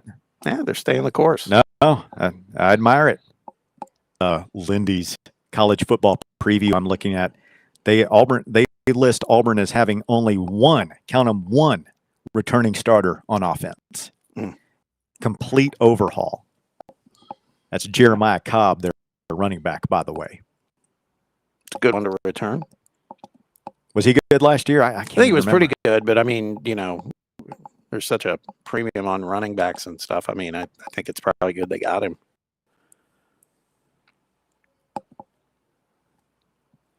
Yeah, it's going to be interesting to see, we talk about the season and the projections coming in, who will actually have played the toughest schedule when it's all said and done. Who plays the easiest schedule? It's a bunch of ACC teams. Mm-hmm. The following teams only have one game, count them, one, against PP top 25 teams. Duke, Miami. You have to figure that in too, don't you? Like when you're grading these teams at the end of the year. Yeah. Now, like I said, who knows? Maybe some teams will rise up and have better years than we suspect. Maybe Miami's schedule will look better at the end of the season. But one preseason top 25 opponent on your schedule, that's it. Pretty weak sauce. Mario Cristobal. California, Kansas State, NC State, Texas Tech, and Virginia. The other schools only playing one AP top 25 opponent. Do we have I need to call up because I know there's been some, as usual, there's some criticism of Notre Dame's schedule. Because Notre Dame's another one, obviously no conference. They play three preseason, one preseason top 10 team. Yeah. So, I mean, they're playing a harder schedule than Miami. Sure. From that standpoint, but I would say that, yeah, I mean, compared to SEC and Big Ten teams. I'm just looking here. Notre Dame opens against Wisconsin at home. Maybe at home. I don't know. That might be a neutral site game. Yeah, it's at Lambeau Field, so it's not at home. It's in Wisconsin. Then at home against Rice, home against Michigan State, at Purdue, at North Carolina, Stanford, at BYU. That's a tough game. At Navy, potentially tough. Miami, Florida, in South Bend. Boston College, SMU, at Syracuse. There's a reason Notre Dame is so highly ranked and considered one of the teams that could win it all. Is they've got an easy path. They really do. I mean, they could easily be. Well, they could be undefeated, but I mean, it wouldn't surprise me at all if they. I don't know, man. I'm seeing like maybe one game they could lose, and that's Miami. I'm losing two, though. That was so infuriating back in the days of the 4-team playoff, or I guess it wasn't even the playoff. It was just whatever it was right before then. I don't know if that was still the BCS or whatever, but like they would get in and play. Remember they played Alabama twice, once in a national championship game. Oh, yeah. In the Orange Bowl. And there was, Brian Kelly, all this, oh, no. Notre Dame is back. They've finally done it. And Bama would just absolutely stomp a mud hole in them. Just the most non-competitive playoff games, championship games that we've seen. One of them was the championship game where Brent Musburger was fawning over A.J. McCarron's girlfriend. Yes, now her name escapes me, but was it Catherine? Catherine. It is Catherine. Something. Did they get married? I don't know. But it was borderline creepy. I do remember that. Borderline. I mean, that was and partly because the game was so bad. You had to do what you could to find your entertainment. I'll tell you what, where Notre Dame kind of convinced me they didn't make the playoffs last season, but the season before when they beat Georgia. that felt different to me. I mean, I honestly feel like Marcus Freeman outcoached Kirby Smart. And that doesn't happen often. Yeah. No, I think they've proven their worth the past couple of seasons. And didn't they go to A&M and win the year before last? Like the very first game of the season? That sounds right. I'm trying to think of the season they lost to Northern Illinois, though, at home. Yeah. It might have been the same year. That might have been the one loss they had. He's gotten players there. I mean, and you see that in the draft with a lot of pros being churned out there. They're getting talent. Obviously, they've got money to spend, but that schedule is a little weak sauce. Quick timeout. The Drive. Fan Run Radio, 865-966-3435, your phone number to get on board, 966. Coming up, a new turn in the Big 12 Monster Energy sponsorship patch kerfluffle. We'll let you know what the medical community has to say about Monster Energy drinks sponsoring the Big 12. Stay tuned. You're listening to The Drive. More Fan Run Radio coming up. The Drive. Miss any of your favorite Fan Run show? Listen to the podcast on our free Fan Run Radio app or wherever you listen to podcasts. White Claw is taking hard seltzer to new heights with White Claw Surge. At 8% alcohol, White Claw Surge is a stronger wave of refreshment that doesn't compromise on taste. Available in 4 bold waves of flavor like ripe blackberry, citrusy blood orange, zesty natural lime, and tart cranberry. Check out your favorite retailer in-store and online for the White Claw Surge Variety 12-pack and 16-ounce single-serve cans. White Claw Surge. Please drink responsibly. Citizens National Bank. Are you getting penalized because you can't make it to your bank on time? No need for unnecessary roughness. It's time for a new game plan. Easily manage your accounts with Citizens National Bank's mobile banking app. Check your balance, deposit a check, and pay a bill all from your phone with CNB's mobile banking. Citizens National Bank. Banking never felt so good. Member FDIC. Is your crawl space damp, musty, or showing signs of mold? Call S&D Crawl Space and Insulation. From crawl space encapsulation and mold remediation to waterproofing, insulation, and dehumidifiers, S&D helps protect your home from moisture and poor air quality. Serving Knoxville and surrounding areas. Call 865-602-0590. That's 865-602-0590. S&D Crawl Space and Insulation. Protecting your home from the ground up. Your smile says it all, so make sure it's saying the right thing. At Knoxville Smiles, we believe healthy teeth mean happy lives. Invisalign is a clear aligner orthodontic treatment that gradually straightens teeth without the use of traditional metal braces. And now, at Knoxville Smiles, we're offering Invisalign special pricing for new patients. Call for details at 865-539-1776 or just visit us at knoxvillesmiles.com. Don't wait another day to love your smile. Smile brighter with Knoxville Smiles. Matlock Tire, East Tennessee's #1 tire service and auto repair shop since 1953. Matlock means auto service you can trust. At Matlock, they don't just do tires, they also do oil changes, brake repair, wheel alignments, and more. Visit one of their 5 locations in Farragut, Maryville, Lenore City, Athens, and Hardin Valley. You can schedule your service online today at MatlockTireService.com. Modern convenience, hometown service, Matlock Tire Service and Auto Repair. Vol fans, reimagine your home at Broadway Carpets and Flooring for any remodeling or building needs.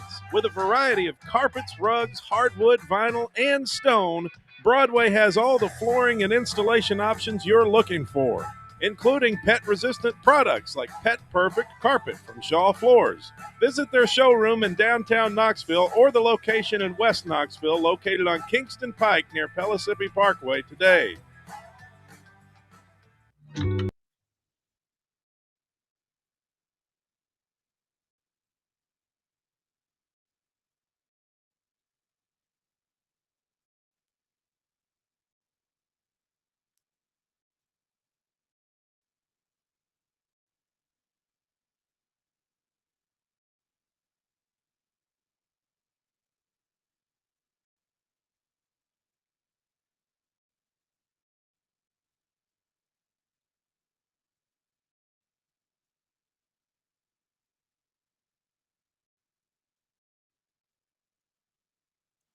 Back here on The Drive, Fan Run Radio, coming to you live from Citizens National Bold headquarters this afternoon. Walker Smith holding down the fort back in the White Claw Hard Seltzer Studios. Well, earlier this summer, the Big 12 announced their deal, as they termed it, with Monster Energy drink. You ever had a Monster Energy drink, Bob?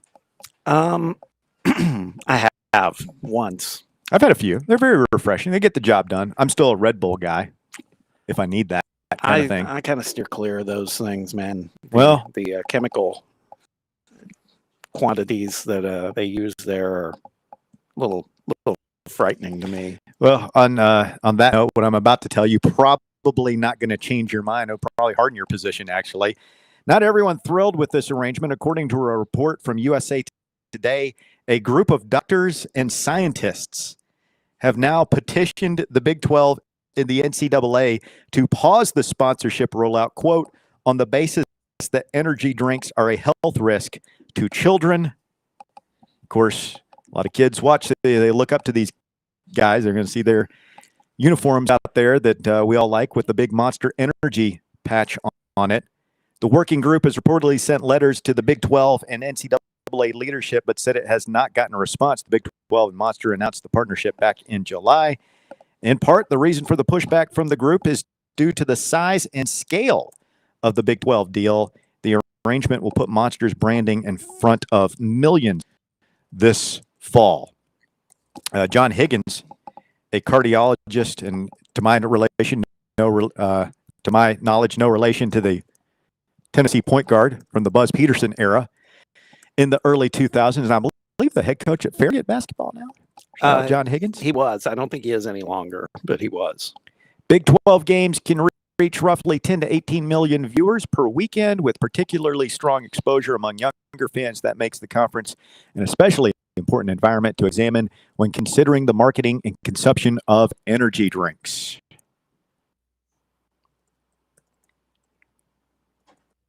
Yeah, look, speaking, as a matter of fact, my daughter, who's 19, she'll partake in those occasionally. And my point is, this isn't just watching sports, man. That age group, that demographic is out there sampling that stuff. And in some instances, drinking them regularly. And I don't know, man, there's just a lot. I don't want to sound like I'm sitting up on the front porch. It's scary. There's a lot of stuff that's not great in those. But well, and you see nowadays, I mean, it's just so easy to get your hand. I mean, we regulate alcohol, we regulate tobacco, we regulate these CBD products and whatever else, that people are into now. I don't know what you do. Obviously, the energy drinks aren't that detrimental. You can drink one and still drive and all that stuff. But you can also, it messes with your ticker. Yes. It messes with your heart. Yeah, and Kiffin's wrecked Lexus brings up an interesting point about, well, you can't, they're advocating that the Big 12 doesn't stump for Monster Energy drinks, However, they say because of the health risk, but there's no issue with gambling being shoved down everyone's throat through all sorts of advertising. Well, I think there is an issue. I see his point, but more and more people are starting to speak out against that or speak up about it. The other thing I would say, just from a free market standpoint, is like Monster Energy is a private business. They can spend their money and advertise how. I mean, nobody makes a big deal than they buy a commercial on the same game that people are watching, that kids are watching. I mean, obviously they are marketing that stuff to young people because, as you said, like that's my daughter drinks them too. I mean, they're very prominent.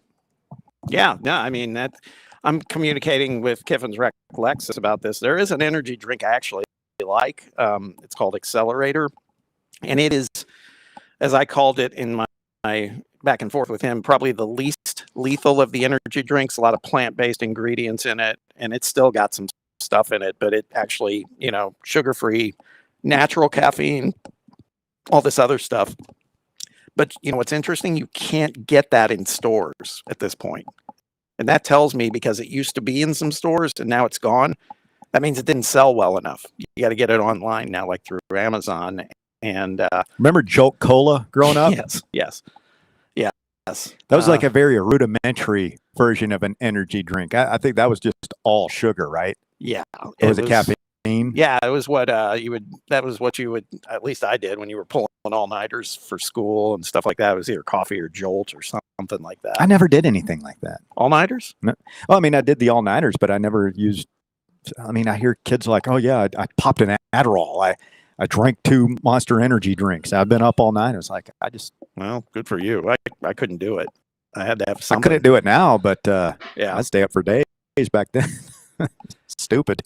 Coastal Vol said the drinks, they are not great for kids. I see patients every day, so he must be in the healthcare industry, every day that abused caffeine for years before they knew better when these drinks came out. It's problematic, and I used to pound 600 milligrams of caffeine per day. Holy crap. That's a lot. Yeah. Ed Ogeron thinks that's too much. You need to step back a little bit, bud. I wonder, boy, Lord knows what Ed Orgeron's energy drinks look like. They said when he was here that he had a Red Bull machine installed in his office, and that he would just drink them all the time. Like a tap? No, probably just like a dispenser. Probably. No, yeah, it's like a cooler full of Red Bulls, and he drink like 10 of them a day. Back, and this wasn't that long ago. Did you ever mix Red Bull with like vodka? You want to talk about like? Yeah. I mean, that's a drink. What is that called, Walker? When you mix, it's not an Irish car bomb, but it's something similar where you like drop the shot of Red or the shot into a glass of Red Bull. Jaeger bomb.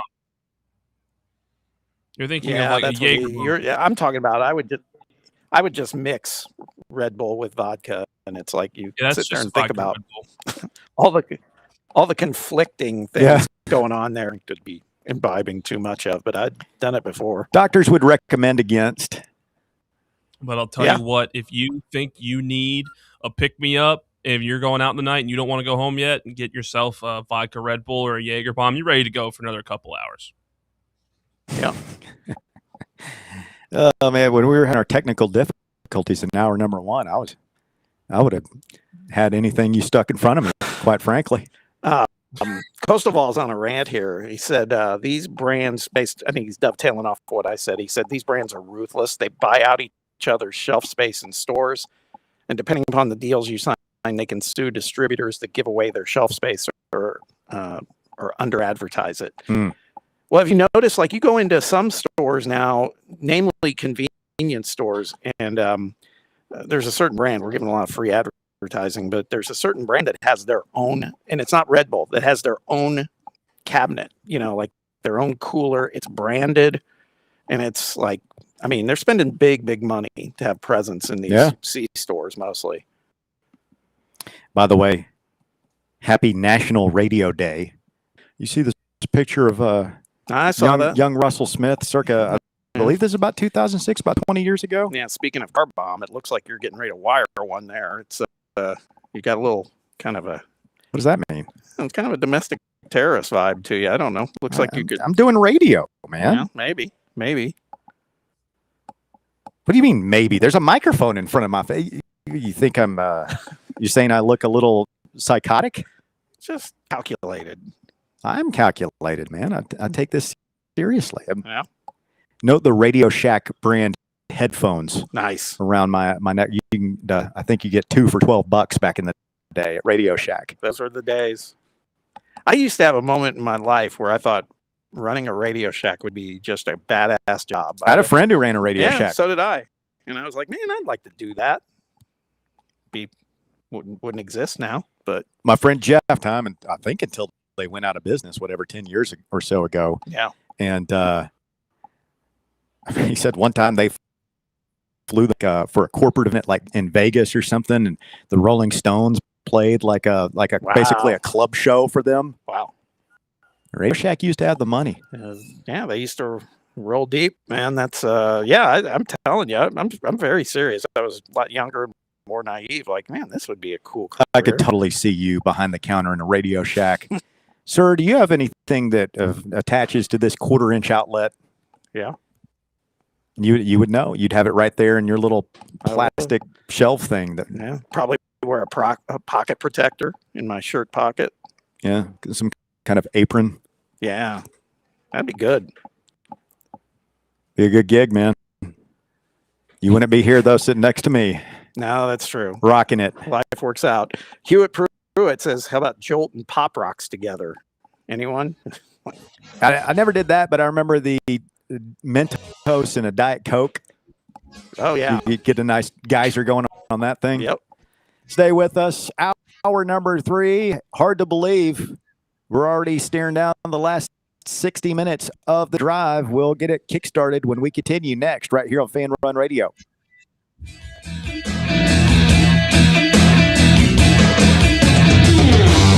The Drive. Every fan has an opinion, and at Fan Run Radio, yours actually matters. Call in, text us, or comment on our YouTube feed and be a part of the conversation every single day. Whether it's football, basketball, baseball, or recruiting season, we're talking all things Big Orange all year long. Your team, your town, your voice. Fan Run Radio, the flagship station for Tennessee fans. September 10th isn't just a sale, it's an experience. Join us as Liquor Vault celebrates its first anniversary with the biggest savings event of the year. Experience rare bourbon drops, surprising barrel releases, and complimentary tastings all day. For the wine enthusiasts, you can check out Jason Drotar's Wine Passport Experience. Cigars, they've got them too. Enjoy hourly giveaways, exclusive one-day only anniversary pricing, and surprises throughout the day. Find a Vault Golden ticket and receive exclusive access to Liquor Vault's highly anticipated end-of-year rare bourbon allocation. People will be talking about this event for months. The only question is, will you be there? The Vault Experience, September 10th, only at Liquor Vault's anniversary party. Located at 2901 Tazewell Pike. Check out their specials and sign up to get discounts at liquorvault.com. Are you ready for the start of a new season? Maybe looking for your team to go on a tournament run? Get game day ready with Crumble. Head on over to your nearest location and pick up 12 pre-selected cookies plus exclusive toppers. When you're looking for dessert options, there's no question about who you should call on. Our listeners already know. Last year, the Dubai chocolate was a home run, along with the brownie batter. Oreo crumb was another crowd favorite. What new flavor will set the standard this season? If you're in the Knoxville area, there are 3 locations ready to serve you: Clinton Highway, Parkside Drive, and Maryville. Download the Crumble app to build your best lineup and vote on the best combos. You can even put your bid in to request a new flavor. Order in the app and slide on over to your nearest location. Tell them Fan Run sent you, and as always, it's for the fans, by the fans. Don't miss the cookies. Blackford Veterinary Surgery Referral specializes in surgeries not regularly performed by your pet's general veterinarian. They're currently accepting referrals from vets all across the country. With their newly renovated state-of-the-art surgery center and highly trained staff, clients can rely on professional and thorough care. If your vet says that your pet needs surgery or rehab, ask for a referral to Blackford Vet and let them get your best friend back on its feet. Located conveniently in West Knoxville. For more information, visit blackfordvetsurgery.com. You're listening to FM 105.7 and AM 1340, WKGN Knoxville, and W289CU Knoxville. Fan Run Radio. We really need to get some branded stuff. Shirts, hats, promo items, something professional. I mean, we could just find a website and order a bunch of it ourselves. You could, but you're taking a big risk. You don't know the quality, the fit, the timeline. It's a roll of the dice. Yeah, I guess. But isn't that how everyone does it now? Not the ones who actually care about how their brand looks. Look, if we're putting our name on it, it needs to be done right. We need SM Athletics. SM Athletics? Yeah, they specialize in working with businesses like ours. Apparel, hats, promo gear, but real, customized stuff. They actually care if it turns out right. Probably a lot better than getting stuck with 100 t-shirts with crooked logos. Exactly. Plus, they'll walk you through everything. Sizing, colors, material, so it matches the image we're trying to build. Makes sense. What's the name again? SM Athletics. Trust me, if you want to look like a real company, not a flea market stand, this is the move. If you're serious about your brand, work with people who are serious about getting it right. SM Athletics. It's time for The Drive's Top 5 at 5. Quitting time on your Thursday, 5 o'clock here on Fan Run Radio. Russell and Bob coming to you live this afternoon from Citizens National Bank World Headquarters in Sevierville. Good to be up here. We've got Walker holding down the fort back in the White Claw Hard Seltzer Studios. He's got the top 5 at 5. Brought to you this afternoon by Knoxville Smiles. Walkman, hit it. Thank you, Russ. At number 1, Tennessee football released its new Smokey Gray alternate uniforms today, with the Neyland legacy set to pay homage to legendary former head coach General Robert R. Neyland, 100 years after he was hired to lead the Vols. The most dramatic change is the helmet, which is dark with an orange stripe running both front to back and side to side, and a star on the back of the helmet in order and is meant to be a stylized version of the leather helmets worn by Tennessee players in the late 1930s under Neyland. And we'll wear these in the game against Auburn, which I believe is either late September or early October. Late September, I believe. And it'll be the return of Alex Golish to Neyland Stadium as well. I'm not looking at the schedule, but I want to say it's the game after Texas. I think it is October 3rd. So it's our second game. It's a little bit of a gauntlet that we got there, isn't it? With Texas, Auburn, at Arkansas, Alabama, at South Carolina before we get to the off week. Yeah. Yeah, I was looking at that. We don't get a bye week till after week 8. I like bye week more later in the year. Do you really? Yeah, just because I feel like all the attrition you get down the stretch of a season, like I'd rather have that off week a little later for like guys that might need that extra week later in the year to recover from nagging injuries, compared to having like say 2 bye weeks really soon early in the season, and then when it comes time to make a playoff push or whatever push you're doing, you have 7 games in a row, could be 4 on the road, something like that. I wouldn't mind seeing them move up. I think as it stands right now, we're scheduled to open with Tennessee State next year. Like let's go ahead and play week 0, and week 1, and then add an extra open date. I mean, ideally, you want to play like 4 games open date, another 4 games open date, and then your last 4 games, and have them equally spread out. I don't know. Maybe you want to backload them when you're more beat up towards the end of the season, but that's what I would do. Yeah, Walker has some good points. I'm kind of torn on it. I'm not sure I like it being so late, but do kind of miss the concept of having 2 off weeks. But hell, at some point we might not have an off week at all if they do this playoff expansion and all that stuff. We'll just play football from early August to February. Right. It's a year-round sport. 200-man rosters. Never stop playing. At number 2, SEC Commissioner Greg Sankey said that allowing athletes who have signed pro contracts back into college sports fuels disruption, he said, and should not be allowed. Sankey asked Judge Ronald Johnson in East Baton Rouge court who upheld NCAA rulings to prevent athletes from returning, saying the decision is, quote, essential to the integrity of college sports. He wrote that allowing pros back into the NCAA competition would undermine the fundamental principles of college sports. So let me get this straight. I mean, he's making a statement against one of his own conference schools and a coach who is kind of, Nate Oates has done a little of it too, but it's pointed directly at Will Wade, right? I think it's pointed at all these football guys that are trying to come back. Yeah, where I read the posts on what Sankey was talking about was also the R.J. Lewis thing specifically. Yeah, I mean, he's right. Yeah.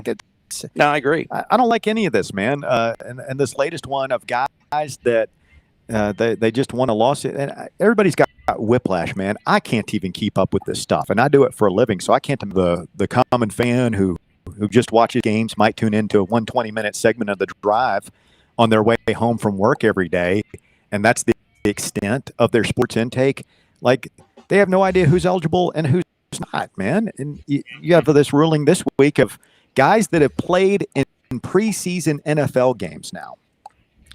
Guys that have signed professional contracts. They're getting paid to go to training camp and play in these preseason games. And now you're saying they can come back and play college football this year. And look, that could absolutely benefit us with a guy like Jackson Moy if we chose to go down that road. It doesn't seem like we are, but it could. And I'm against it, man. I just think once you sign a pro deal and you show up and you wear that pro team's workout clothes and you're going to work for them, you're sitting in their meetings, you're on their team, and there should be no turning back at that point.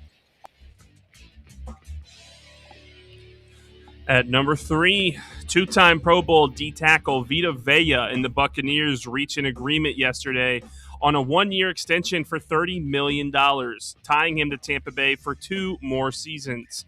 He gets $6 million in new money this upcoming year and has dismissed the trade request he previously submitted in the offseason.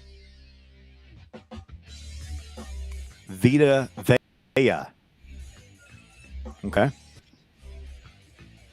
So a lot of these deals getting done. Yeah, so I was watching Hard Knocks last night, and I didn't even follow this, but Devon Witherspoon, great cornerback, the richest deal in the history of football for a corner. You know, and he's very good. I don't think he's the best corner in professional football. So what does that do for the market the next time a Pat Surtain or whoever you think might be the best guy comes up for contract renewal?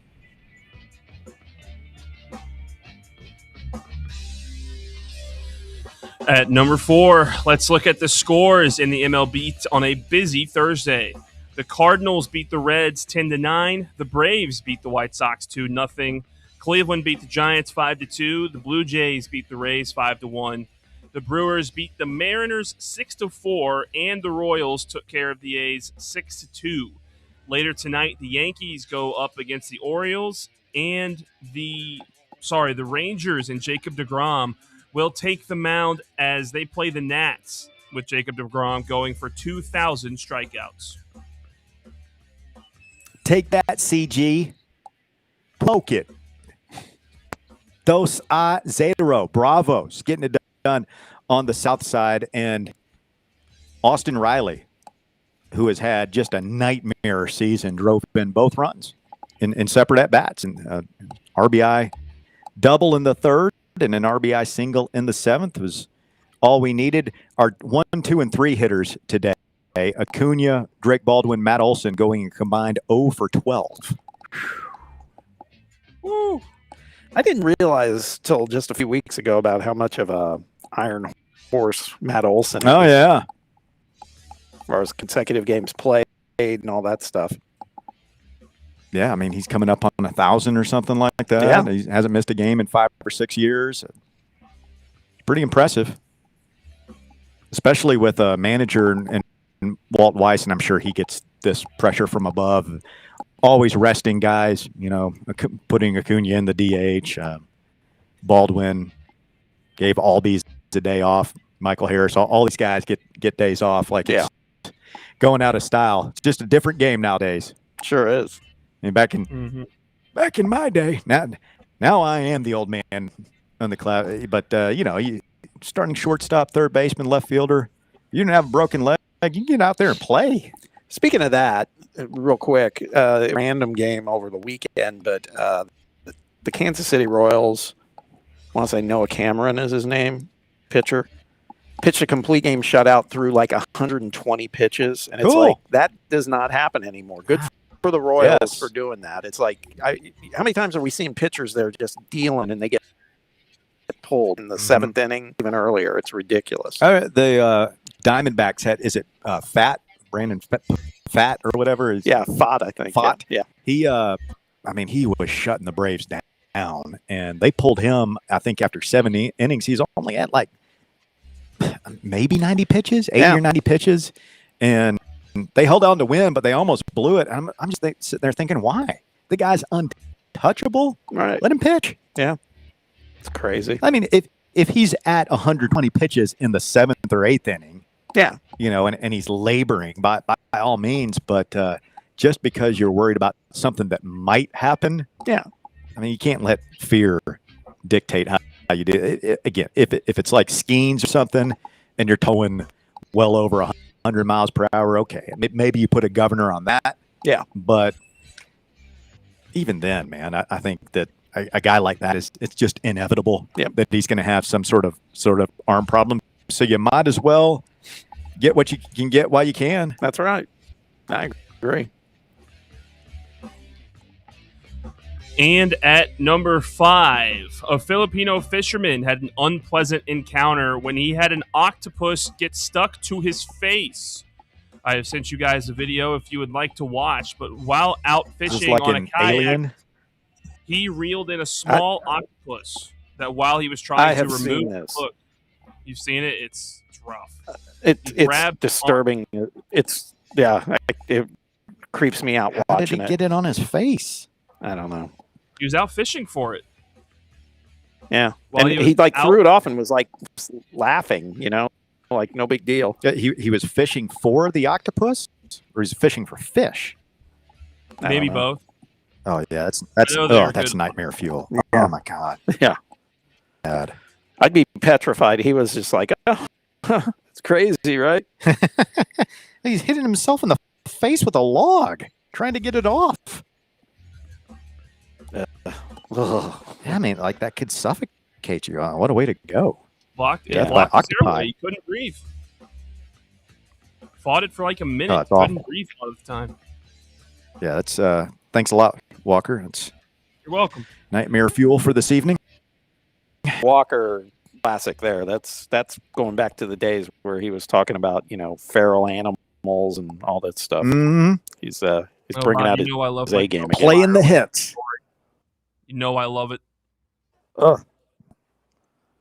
Thank you, Walker. That is the top 5 at 5. It's brought to you by Knoxville Smiles, where I go to the dentist. Shout out to the gang over there. They're out there cleaning teeth on South Peters Road until 7 p.m. They do it every Tuesday and Thursday, evening hours.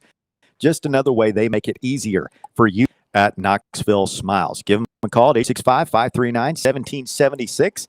Tell them Fan Run sent you. You can also schedule your appointment online at knoxvillesmiles.com. We are live this afternoon from Citizens National Bank World Headquarters, and we just really appreciate them. I was telling Bob earlier, actually we talked about this on air, 10 years as a sponsor here of Fan Run Radio. We absolutely could not have done it for all these years without the support of their support and all the other great folks like Knoxville Smiles and folks that have been with us for a long time. So really appreciate, when you get set for a football season, something we think a lot about as we onboard a bunch of new sponsors, and we appreciate those that are with us year round. 865-966-3435, your phone number to get on the show today. We have a final hour. We do have Jake Crane coming up here in just a few minutes. Let's get it all from our man, Bud in Savannah. Bud, you're on the drive. Fan Run Radio. Good afternoon, sir. Good afternoon. I tried to get in a couple of days ago, but I've been busy. I want to give you a Frank Beard story. Me and a buddy of mine back in '83, two of my buddies was down in Memphis. They were cutting the Eliminator records down there, and we went to shot pool at this old bar. We was the only ones there. We thought. My buddy looked back over and he said, "Who's that in the corner?" I looked back there, and then Billy Gibbons can't hide. I said, "Man, that's Billy Gibbons." Another said, "Nah, go back there and see." Well, I went back there, and he said, "Look here, about who you think?" I said, "I know who you are." He said, "Look here, Steve, if you'll come back here and not leave, so we don't never get out of clubs, so we're cutting this record in Memphis." He said, "If you'll come back here, we'll buy you drink for the next couple hours." I said, "Well, I got two buddies with me. So all of us got to sit there and drink for about an hour and a half with Billy Gibbons and Frank Beard, and we couldn't take no pictures, and we couldn't leave because they weren't no mob. So all I could get him to sign was a bar napkin. But I've still got that bar napkin, and that's been 42 years ago. And I thought that was a That pretty good is story. incredible. It's a good time. And one other, Orgeron drank Miller Lite and Red Bull because I went to see Kevin Steele one time at LSU practice. And after practice, they all go to walk-ons, the whole staff. He carried the whole staff over, the grad assistants, everybody. And Orgeron bought beer for everybody. And it freaked me out. He come there and sat down at the bar, and they act like he's kinfolks. He knows his way around in there. But they got a bar right by the end of the LSU practice field. Makes it convenient. Yeah, convenient for him. Good stuff, bud. Thanks for the phone call. You know, the other thing I heard Orgeron used to do, I think this is well publicized. He would take a can of coffee, like Folgers, like ground up coffee, instant coffee, and he would dip his finger in it like a dip and just put raw coffee in his lip. I swear he did. That guy's internal body, like his organs, I'd love to know what's going on in there. I mean, man. You see video of him out running shirtless through Baton Rouge in the 100-degree heat. I mean, he's a machine. There's some guys who can just do that. Yeah. Like, how is Willie Nelson and Keith Richards still alive? True. Some people just made a different stuff. Yeah. And I think Orgeron is one of those guys. Yeah, that's what a great story about meeting Frank Beard and Billy Gibbons from ZZ Top in some random Memphis dive bar. I looked this up, and they said, yeah, it was, which came out in '83. That's the album with "Give Me All Your Lovin'," "Sharp Dressed Man," "Legs." Mm-hmm. She's got legs. Yeah. Recorded in Ardent Studios in Memphis. It's pretty cool, man. Yeah. Good to hang out and drink with ZZ Top. Yeah, that's awesome. R.I.P. Frank Beard. Walker, have you done any of your homework on ZZ Top or ZZ Top, as they're known in England? No, I'm sorry. I have not done any homework on them recently. I've been putting off that assignment. I'll have to get you some Tres Hombres. Putting off that assignment. Hurts. I got a lot. It hurts. You know, so I'm working on it. I can only do so much. Listen to only so Walker, much. I don't know if you know, you were, as is the case when you're not around, you were talked about a lot yesterday on the show. Mostly, I mean, I just take that as you guys missing me so much when I'm gone, and you say it because you love me. Actually, young Garrett Armbrust, I believe the quote was, "I could get used to this." Oh, did he say that now? Followed by Walker who? Okay. Again, that's Garrett. That's not me. Hey man, he can come sit in here and see how he likes hanging with you guys for 15 hours a week. It's not for everyone. Some people can't hang. We'll see how that works. What's that supposed to mean? I don't know. Sounds like he might be trying to replace me. Well, you have to wear a hard hat. Being the producer for this show requires certain protective gear. Yes. Just got to have some thick skin. Yeah, for sure. Coming up, we'll go down and talk to Jake Crane from Crane & Cone with On 3 Sports, get his take on the Tennessee quarterback situation, as well as a couple of other items of interest in the college football universe. You're listening to The Drive, Fan Run Radio. Quick timeout. We're back with more right after this. The Drive. Congratulations. You found sports radio that doesn't suck. This is Fan Run Radio, Knoxville. One homestand remaining to see your Knoxville Smokies in action. That's it. The first week of September, your Smokies are home against the Chattanooga Lookouts, and we're closing out the season with amazing promotions every night. Taco Tuesday and All-You-Can-Eat Wednesday, less than $20 for tons of food and game tickets. Nice. Our final Thirsty Thursday, final fireworks show, and we end the season with our fan appreciation game. Get your tickets now at SmokiesBaseball.com. Knoxville Smokies. Is your crawl space damp, musty, or showing signs of mold? Call S&D Crawl Space and Insulation. From crawl space encapsulation and mold remediation to waterproofing, insulation, and dehumidifiers, S&D helps protect your home from moisture and poor air quality. Serving Knoxville and surrounding areas. Call 865-602-0590. That's 865-602-0590. S&D Crawl Space and Insulation, protecting your home from the ground up. Barley's has live music on weekends, general team trivia on Wednesday nights at 8 p.m., and now live sports trivia courtesy of the Knoxville Trivia Guys every Thursday night upstairs. The game starts at 7 p.m. and is free to play for everyone, so head on down to the Old City and show off your sports knowledge and win gift cards to Barley's. Use those gift cards to buy some delicious food and drinks, and you can take it all in with their wide selection of TVs and indoor projectors. Barley's Tap Room and Pizzeria.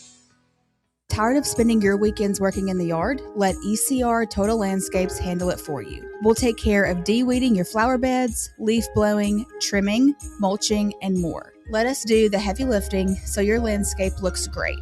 Right now, get 10% off your first month of our monthly maintenance package when you mention promo code FANRUN. Reliable service, great results, and more free time for you. Call us today at 865-384-2012 or visit us online at ecrtotallandscapes.com. Golf Envy Farragut is the premier indoor golf experience you've been looking for. And right now they are offering a limited number of founding memberships. Golfers can reserve their spot for just $150 before their September grand opening. Founding members receive 90 days of unlimited guest passes as well as an exclusive risk-free first month. That's right. Try out Golf Envy with no obligation. Give it 30 days, and if it's not the right fit for what you're looking for, your first month's dues will be refunded. Members will get access to their Golf Zone 2 Vision NX simulator technology, the most realistic simulator on the market, where they can play more than 300 courses and compete in leagues and tournaments with players all across the country. Golf, rain or shine, 24/7, 365. To learn more and become a founding member, visit their website at farragut.golfenvy.com/presale. Citizens National Bank. Kick off this football season with a CNB Plus Perks checking account. Move downfield with free online and mobile banking. And cross the goal line with extended evening hours and Saturday banking. Banking at CNB has its perks. Find out more at cnbtn.com. Citizens National Bank. Banking never felt so good. Member FDIC. Hey, Vols fans, Cody Brown here. I grew up right here in Tennessee and know what it means when someone says, I've got your back. That's why you can trust Farm Bureau Insurance of Tennessee. Whether it's your home, your vehicle, your family's future, or the business you built from the ground up, we will show up for all of your insurance needs. We are Tennesseans who understand what matters, which is doing right by you. Insurance is not all about just paperwork and policies, but it's about the people we insure every day. So if you want insurance that hits home, give me a call at 865-992-3871. Go Vols.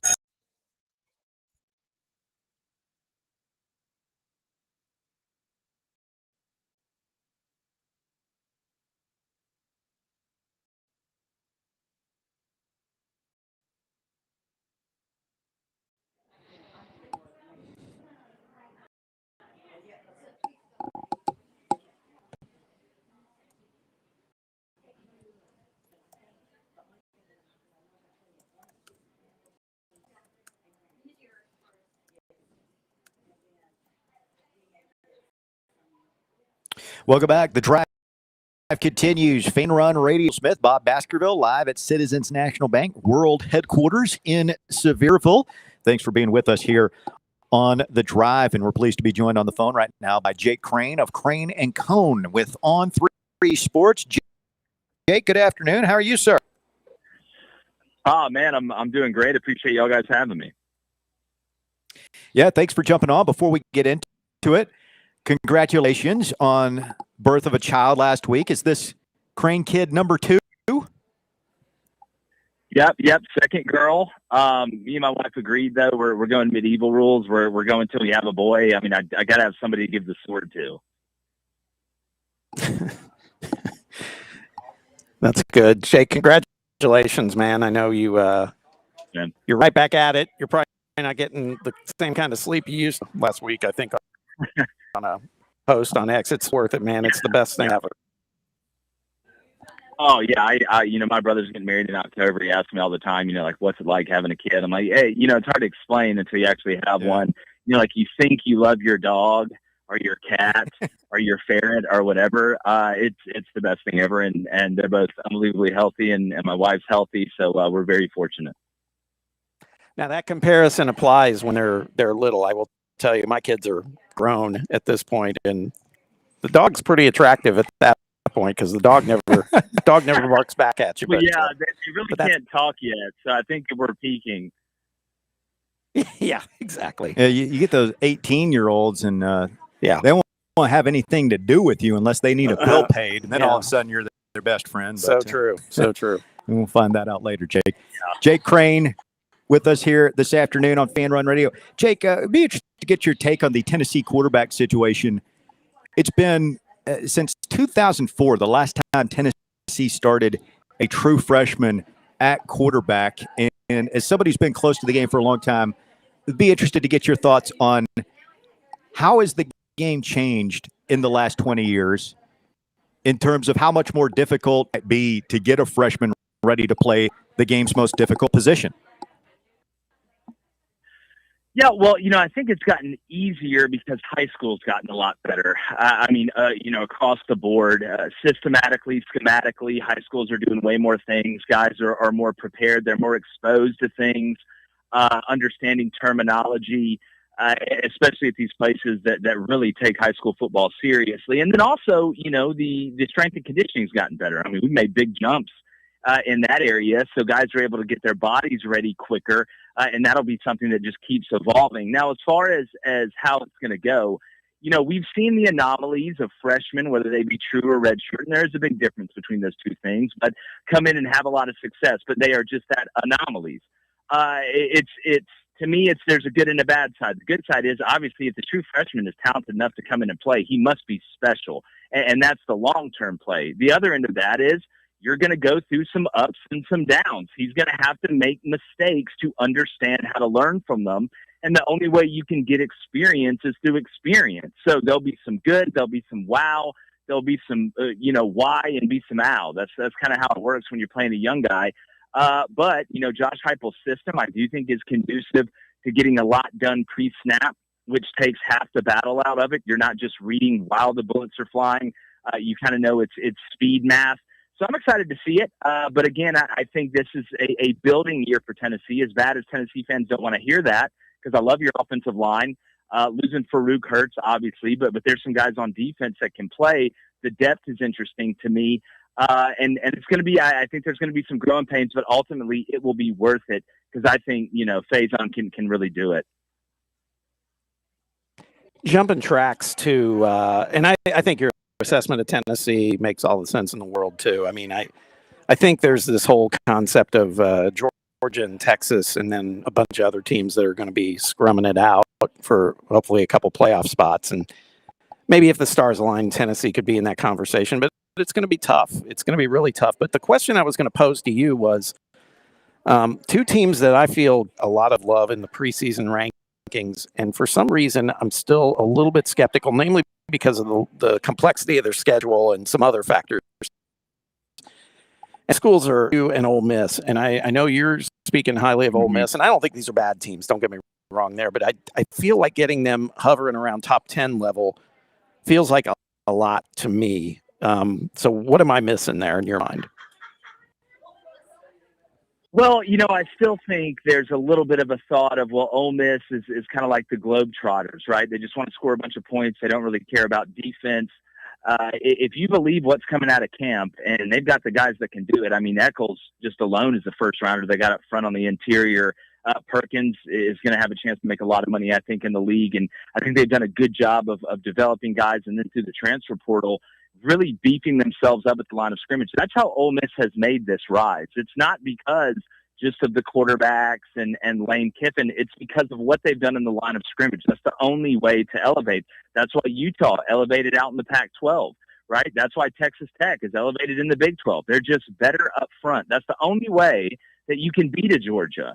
That's the only way that you can hang with a Miami. You don't just do that accidentally. And then you add what they have on offense with Trinidad and Kewan Lacey, which, I think is the best duo of anybody, quarterback, running back in the country. The offensive line should be really solid. They've only added on to that, and they may have the most underrated wide receiver room in the league. Plus, they have experience. I mean, a lot of these guys played in one of the biggest games you can play in the semifinals, and they were 30 seconds away from possibly beating Miami. So I think the confidence is high. What I'm interested to see is the methodology is going to change. They're not going to go for it nearly as much with Pete Golding there. It's going to be more conservative. That's kind of how the defensive guys play. But I tell you, man, I think they've got a chip on their shoulder. I think they're talented and they're good enough up front. None of these schedules are easy. I mean, there's a couple teams within the SEC and the Big Ten that I can point at and say, all right, well, this one's lighter. You look at Penn State's schedule, that ain't bad. You look at Oregon's schedule, that ain't bad. In the SEC, there really isn't one of those. So everybody's going to be fighting. A lot of these top teams play each other, and I think Ole Miss has experience and talent and depth up front. So that's why I believe in them. And, LSU, the same thing. I just think they got really good players, and, Lane Kiffin's going to have an offense that cooks. So I think just like Georgia and Texas, LSU and Ole Miss could be really, really good. Hell, Texas didn't make the playoff last year. Yeah. Jake Crane with us this afternoon here on Fan Run Radio. Jake, what are your thoughts on this latest round of college football, college athletics eligibility question marks? You got guys now who have played in NFL preseason games, possibly coming back to college football this year. It's really going to happen, in your opinion? It's what I think what any person with common sense thinks. I mean, what are we doing? Like the minute you put that professional uniform on or sign on that dotted line, I don't care if you got drafted. I don't care if you're an undrafted free agent that made minicamp or whatever. There's no going back. Like, it's like college guys that go back to high school parties. It's just weird, man. What do you, you've had your time. Like, stop doing this. It's ridiculous. I hope it gets sorted out. I'm trying not to let that take away from my enthusiasm of the season starting. But I tell you what, if these guys end up being able to go somewhere and play, and it looks like they're going to LSU or Ole Miss, it's only going to make my previous argument stronger. But no, it's ridiculous. Everybody knows it's ridiculous, and I hope it gets figured out. So some breaking news today. Oklahoma extends Brent Venables, makes him, I think, about the 5th highest paid coach in the conference. He's right up there neck and neck with Kalen DeBoer. I was a little surprised with this. And again, Venables got Oklahoma to the playoffs last year. They seem to be one that's really well situated this year. They could make another return appearance. By the way, John Mateer looks like a superhero all of a sudden. Have you seen his shirt off?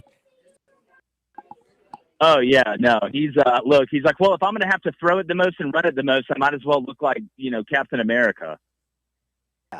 Yeah, it's crazy. But anyway, back to Venables. He makes it weird talking about guys with their shirts off all the time, Jake. Don't pay him any mind. Yeah, well, I haven't asked you for any photos, so you're safe. You're safe. But, free country. Yeah. Back to Venables, though. I don't know. A little surprised today. I mean, Oklahoma's got some high expectations. They always do. And I don't think Brent's done a bad job, but going into this season, averaging 8 wins, 5 losses in his first 4 seasons. I know coming off a playoff, but I'm just kind of curious if that caught you. I guess it means that maybe Oklahoma's trying to take the stance of, hey, we're going to try to get some stability here, and we believe in this guy. Yeah, well, it seems like they got all the right pieces in the right places. They're just trying to lock down the continuity in a college athletics world where, it's basically the staircases at Hogwarts. It just keeps moving every time you turn around, taking you somewhere else. So they obviously believe in what they have. I don't mind it. I think maybe if you want to talk about anything in the contract, 6 years is a long time. But at the end of the day, I mean, that's the world that we live in. And now when you go out and recruit, and it may be coming down to Brent Venables and somebody else, you have the feather in your cap of, well, he's going to be here. I can promise you he's going to be here. So not just for the player, but the mommy, the daddy, the grandpa, the grandma, that's something that means a lot. So obviously they believe in him.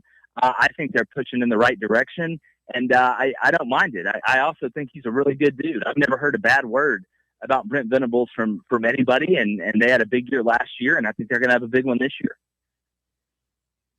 Isn't it wild how we kind of stopped hearing about, every time a coach gets a huge, oh my God, he's making $9 million. Oh my God, 10, 11, $12 million, whatever it is. Jake, I remember, I know you remember this too, when Saban went to Alabama in 2006 and he was $4 million a year and everybody's clutching their pearls. Yeah. Oh my God, I can't believe it. What a now, deal. Yeah. Right. Like and Auburn, now for one of these grand, greatest deal of all time. Oh man, I mean, they giving out coupons down there at I don't know, but nowadays, yeah, exactly. Guys are going to get hired in this next coaching cycle for minimum $6-7 million, and we've just sort of lost the capacity. I don't think we were outraged, but shocked by it, I guess. No, it's become the norm, and look, that's why there's so much pressure on these guys. That's why you don't have a long time. I'm not going to sit over here and cry for anybody making $10 million a year. I think you're going to be fine. It's like Orgeron said when they fired him and said they're going to give him his buyout. He's like, "Can I help y'all carry my stuff out?" Or like, "What do you want me to do?" I mean, just there's a saying in coaching, you just want to get to your first buyout. But no, it's the norm. And again, I'm a firm believer in you're worth what somebody's willing to pay you. That's what I believe. So it's kind of become that. And it's a good time to be a head coach at a big place because you ain't gonna be broke. I gotta talk to you about this one. We had a discussion about it earlier in the show about the story about 12 to stop the jersey patch and field logo sponsorship with Monster Energy. I love your comment where you said on X, wait until they hear about selling alcohol at games, which I thought was like fair point. 11 and under. Yeah, right. No, I mean, but I wanted to get your take on this thing with Monster. Do you think does this have any legs from the medical side of things? I don't know. I only speak for myself, and I'm not really jacked and tan about the scientific community lately. But my thing is, like, do you think nobody knew that was bad for them? Like, this is some sort of like, oh my God, Monster Energy is not good for you. Like, I don't think anybody drinks that as a nutritional supplement. Like, so I don't really understand what we're doing here. Like, it's everybody knows it's not great for you. So this isn't some revelation to me. You shouldn't let an 11-year-old drink. I'm just wondering, like, are there just a bunch of 11 and 10-year-olds running around Big 12 country that are like, hey, man, like now we can drink Monsters. Like, everybody just let them start doing it now that they sponsored the Big 12. Like, Brett Yormark's going house to house in suburbs, handing kids Monster Energy drinks. I don't understand it. No, I think you're right, and I think that we talked about this too. That I got a 19-year-old in the house who we have to watch that closely because that's all about those drinks. If it's not alcohol, and she's not into that, thankfully at this point. But the energy drinks can be a thing, and yeah, all in moderation, right? I mean, it's kind of crazy. And to your point, we're talking about she's legally an adult, right? Yeah.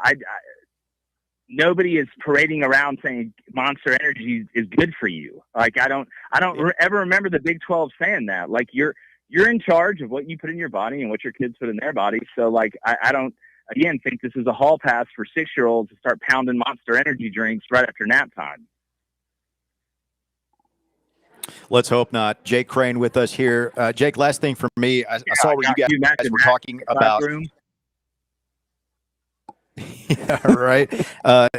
Jake, I saw where you guys were doing a segment about John Sumrall, Florida, year one down there.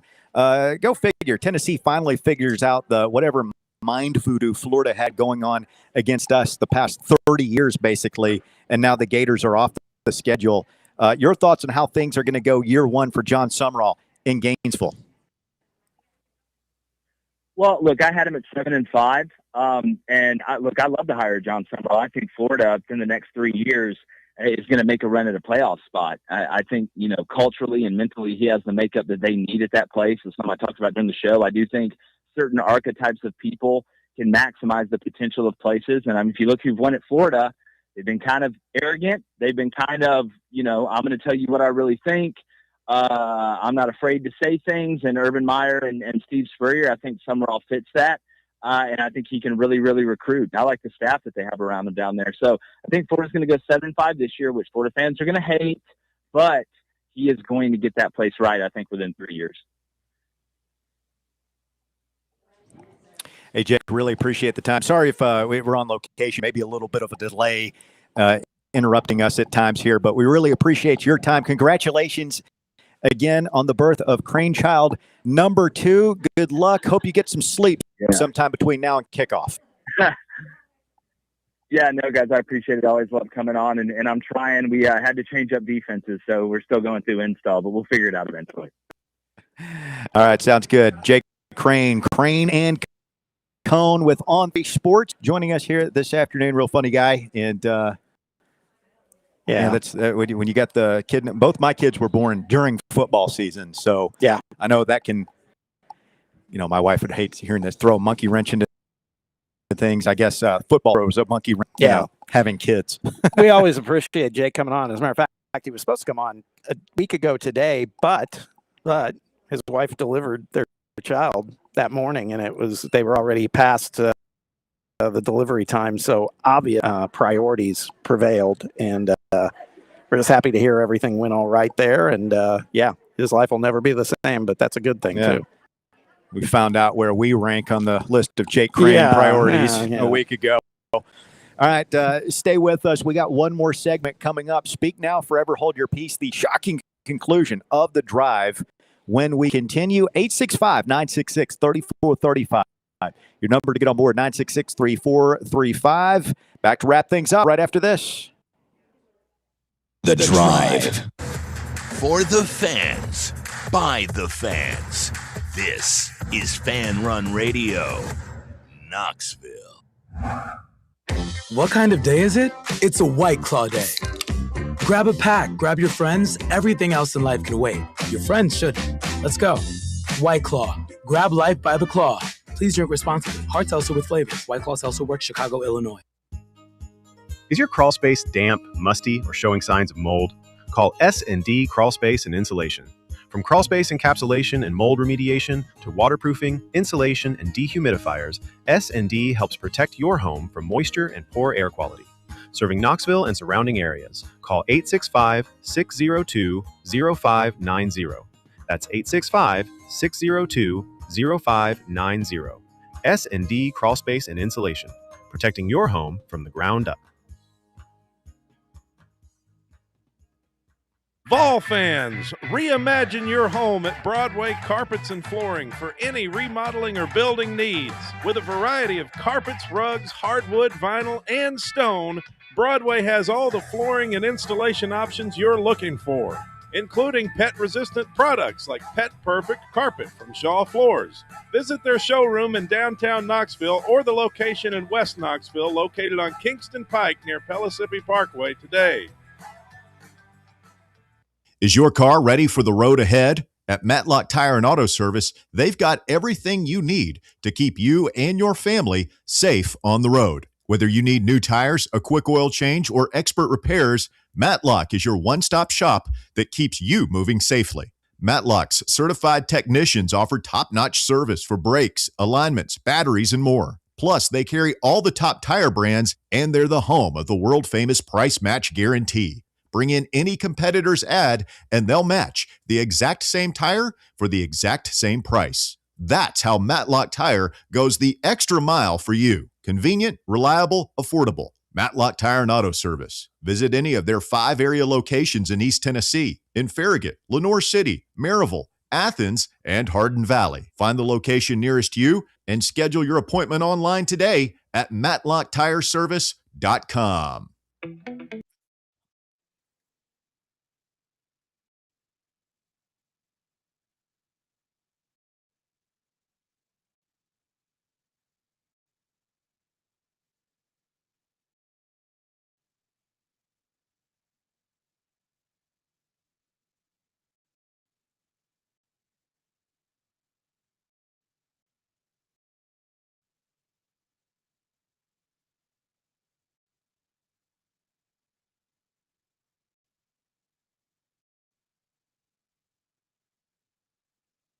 Fan Run Radio wrapping up on a Thursday afternoon edition of the show. We have ball tonight.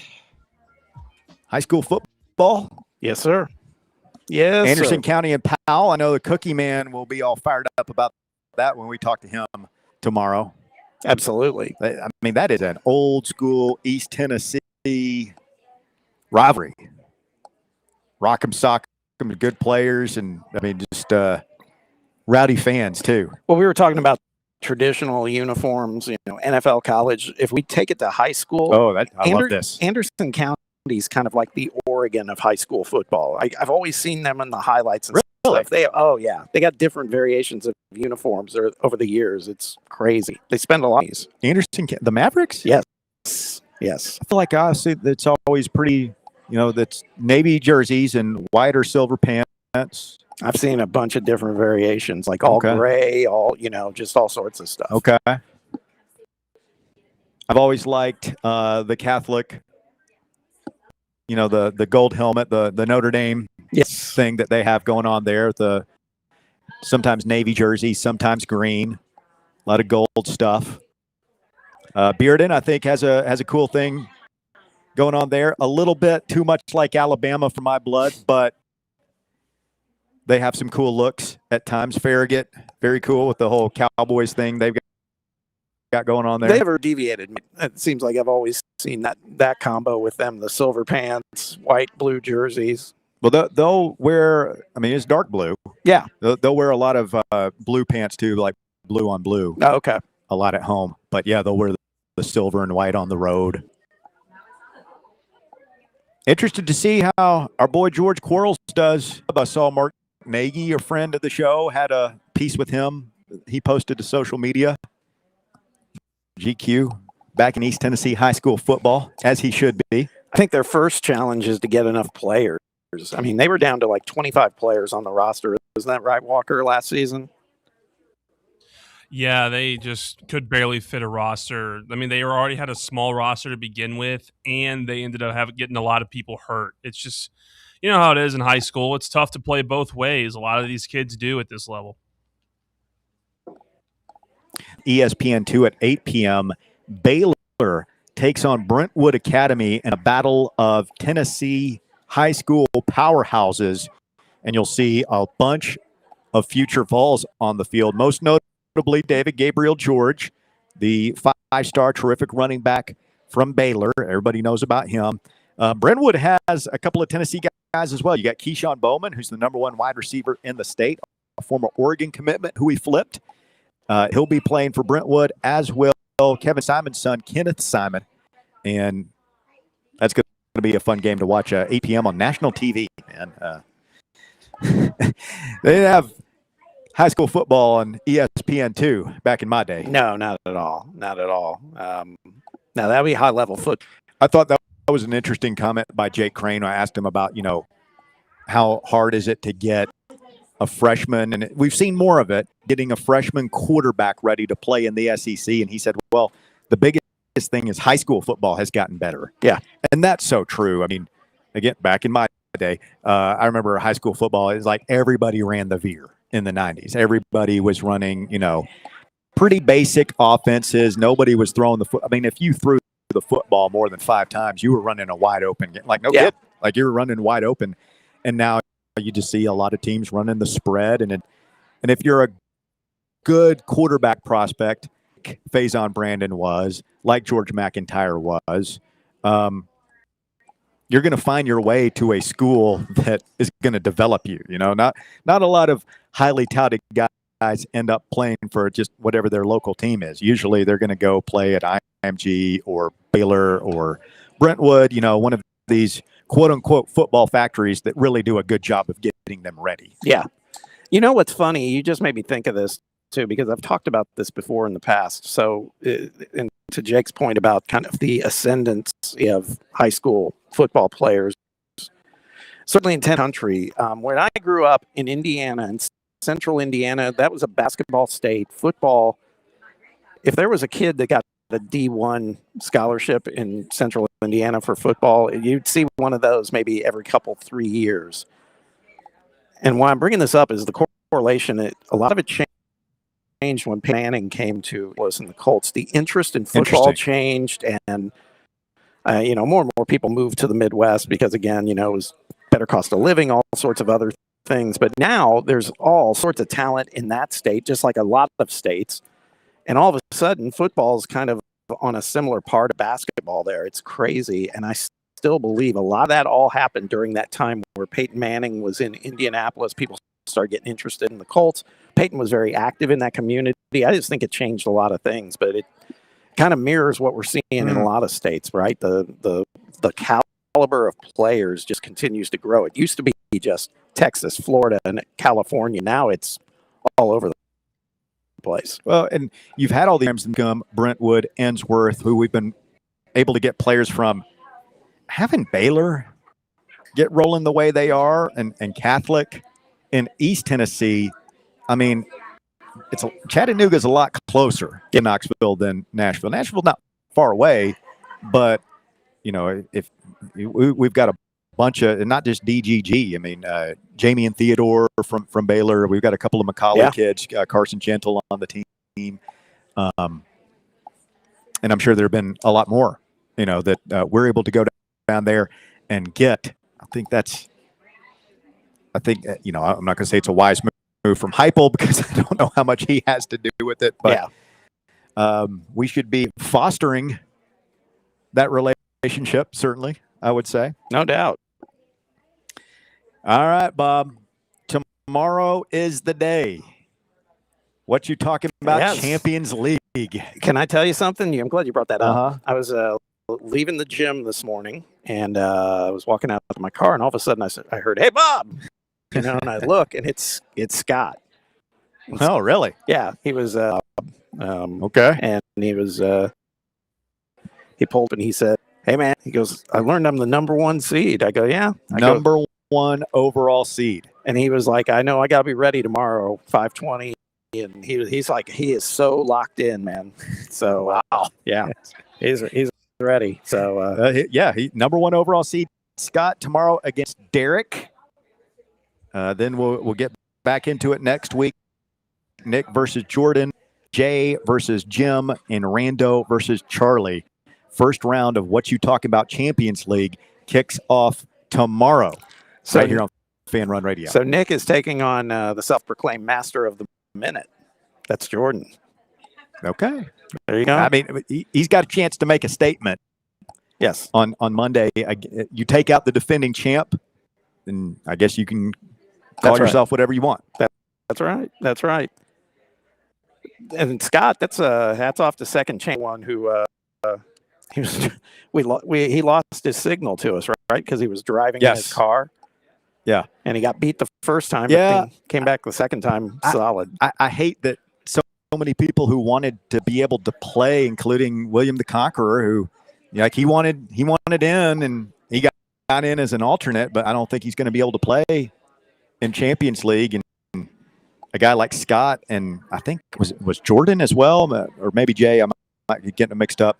One of those guys was they lost their first game. I think it was Jay. Came back and got in.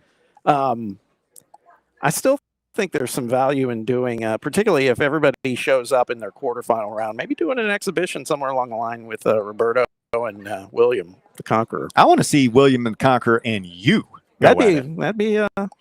No offense to Roberto, I'm sure he can hold his own, but I mean, you've been bumping your gums, talking a big game about how nobody's ever scored higher than you, and all this, that, and the other. I'm just basing it on. I really didn't pay attention to the game till last season when I came out. Got 17. I don't think anybody's gotten that high since then. And of course, did William participate last year? I don't know if he did. No.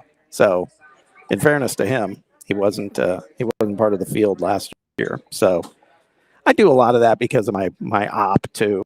I was up against Cody in that. Then Cody, apparently, according to Bear, Cody's still singeing over that. Yeah, you did take him apart. I mean, long-standing tradition of the Drive just dominating talk sports in these games. I mean, we don't have to go back to my trivia. Oh, that's right. Forgot Came in there that. with a flamethrower and cleared that thing out. Yeah. And by the way, our guy back over in the studios. Walker had a nice exhibition a couple weeks ago. 14 points. And Bear is the, there's an asterisk next to it, but he's the first What You Talk About champion. That's mind blowing to me. Hard for you to believe? Yeah. No, Bear's a that smart big guy. a Dullard could win that title? Well, it's kind of like what you said, the thing earlier in the show, that he has answers to a lot of things, but then there's common stuff where it's like, what? Yeah. Where he doesn't know. So, all right, What You Talk About Champions League kicks off tomorrow. What's that, Walker? Just playing against plumbers, early era stuff. Wow. So you're saying he's Babe Ruth in the dead ball era, padding his stats? You could say something like that.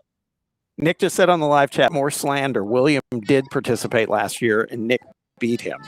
Oh, that's right. So I'm sorry, Nick. At the end of the show, we're on remote. I'm distracted. We got to go. Thank you, Bob. Big thanks to Walker Smith. I know that first hour is probably hectic back in the studio. Don't worry, Walkman. We'll see you tomorrow in the friendly confines. For Bob Baskerville, I'm merely Russell Smith. Have a great evening. We'll do it again tomorrow, 3 to 6, Fan Run Radio. Big thanks, Citizens National Bank, for having us out, man. We love CNB. Banking never felt so good. We'll do it again tomorrow, Fan Run Radio.